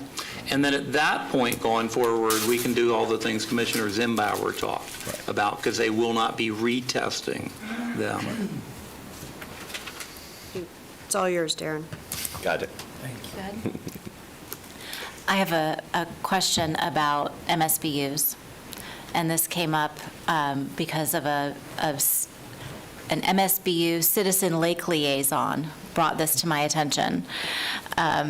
When a citizen pays their taxes through their mortgage, most of the time, or all of the time, that is paid ahead of time, and so they get the 4% prepayment discount on their taxes. So, and there are different benchmarks. If you pay it in January, it's a 2% discount. Right. There's different, anyway. Steps down. A large portion, I'm told, of our ad valorem revenue is paid, our taxes are paid through that process ahead of time with that 4% discount. Tim budgets, our budget department budgets for that there's going to be a 4%, this is the revenue, but then when it actually comes, there's going to be a difference. Am I right? Okay. That's correct. So what this Lake Liaison pointed out to me was that if $300 a year, which I have supported and want $300 a year to go toward the management of my lake, I want $300 a year to go toward the management of my lake. I don't want a 4% discount. And then at the end, when you sit down, and for some large lakes, it's a significant amount of money that does not wind up being spendable for that project or for the things that they have planned. So the question was, is there a way to make sure that lake MSBUs or other MSBUs where the citizen group has requested to tax themselves for that service, can we make sure that 100% of those funds actually go toward the fund? And so I asked Tim. Only if they pay 100%. Well, they do pay. No, well, they don't. They're paying 96%. Well, so- they're willing to pay 100%. That's right. You have to collect 100, right? Is that what you're saying? You'd have to collect 100% of the MSBU to have 100% of it flow through to the MSBU. Correct. And so why would the discount be given on that portion? Yeah, Right? So through the attorney's office and Tim and Lori and whoever else has been a part of this discussion, the answer is state statute, I believe, Yeah. dictates It is. all Yeah. taxes. Yes. and- Okay. So. And that they give the discount. However, the question about the MSBUs is something that Desmond and I were just talking about to see if that is true, that piece of it is. I know they give the discount for for property taxes. I don't know if it's for those other taxes that are put on that. The statute states all taxes. Does it? Okay. Yeah. And that's fine, but I think the question was, is there a way, because certainly citizens don't realize when they are paying for their lake management, they are not going at that thinking, oh, good, and I'm going to get a 4% discount at the end of the year, and then they're not going to get the full amount. It could be a communication issue, it could be a transparency issue. If there are citizens who want the full amount, because they wanted it to begin with, if they want the full amount to go to the lake management program, what's the mechanism for them to be able to do that? We would just have to gross it up if they wanted more money, but I think the calculations of those assessments, because there's also a 2% commission we have to pay to the tax collector for collecting the money. So there are fees that come out of those dollars when they're collected per statute. But we take those into account when we calculate the amount. Commissioner Constantine, you think that the general fund is absorbing it? I think that's what happens, because the cost is going to be the cost. Correct. And whatever that cost is what we're going to pay for. And if they've calculated, I've seen MSBU's go above what actually was calculated, and we absorb that cost. So I have to assume that if they're getting the 4% discount, that's going to be absorbed by us. In other words, they're getting the same amount of services, it's just that they're getting... Right. I would say in an MSBU situation, they're paying those fees or absorbing those discounts within the MSBU because those are like each a separate fund that lives on the revenues collected by the residents. So the discount applies to them. We can't go around the discount. But we do factor that in when we work with the liaisons to levy the assessment. That's got to be calculated in because most people do take that 4% on the whole. And also, there's also the statute regarding budgeting where we're supposed to budget 95% of total revenues. So you don't budget typically 100%. You give some flexibility for, in this case, we're talking about fees, but there's also the chance that some folks aren't going to pay their taxes, which is why that 95% rule is on the books. Desmond, do you want to weigh in? Yes, Madam Chair. So, and Lori, in some of our conversations, as well as Mr. Eason, we did identify that there is that discount that is available. We also identified the fact that this is an incentive to ensure that we receive as much payment as possible. Now, the portion that I am a bit unclear on from an operations standpoint is whether or not that 4% is taken into account prior to or as this MSBU is setting up. And it sounds like Lori is confirming that has been built in to those total costs. Now, Madam Chair, I understand that may still not alleviate your lake liaisons issue. If he or she wants to put more money towards that MSBU, whether or not that would be possible, and we'll have to look into a mechanism to ensure that. Okay. And Commissioner Zembauer?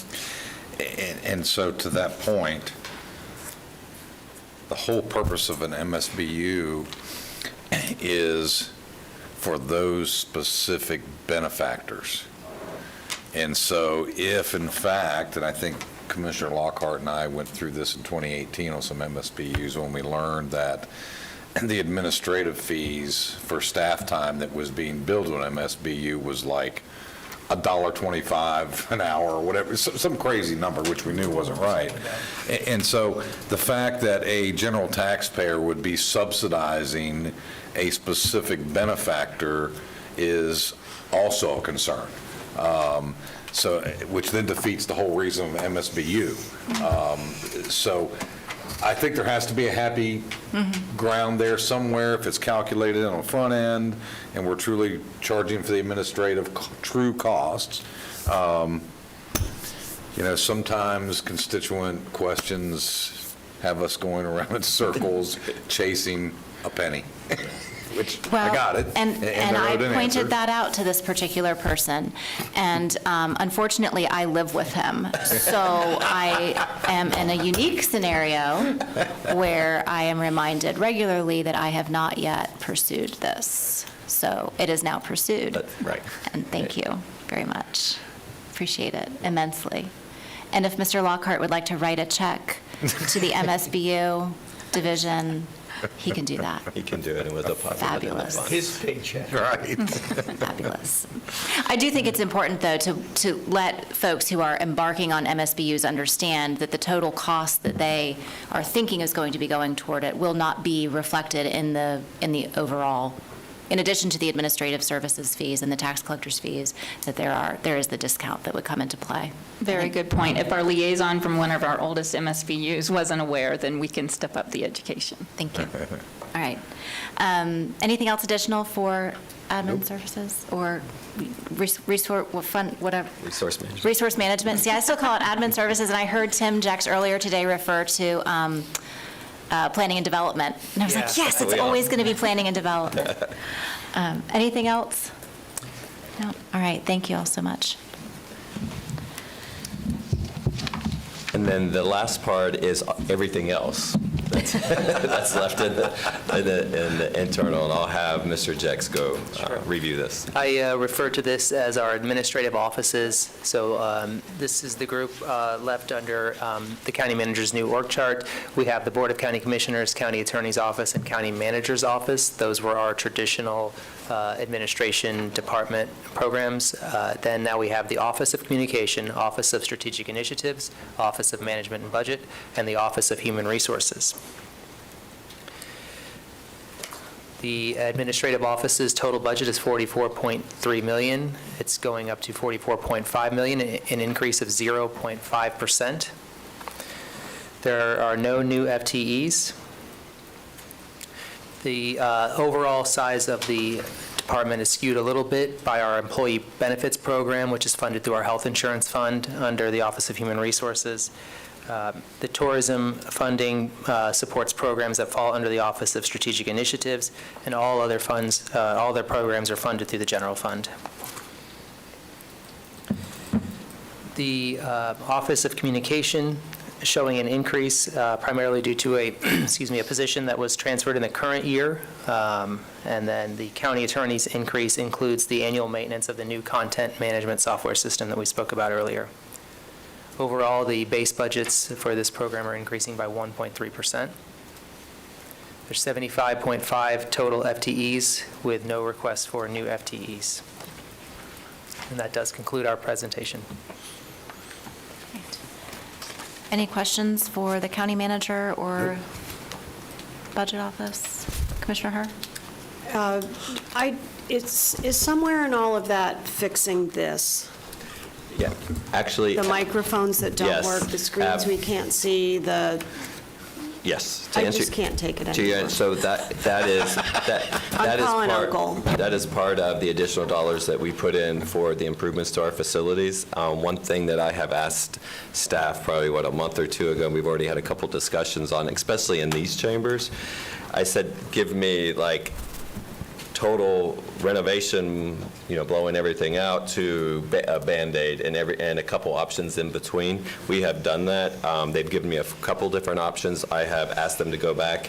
I know this is a little bit more than what you want, but I'm going to be speaking with each of you because I have that's also the dollars that I have put in the budget for the improvements to facilities.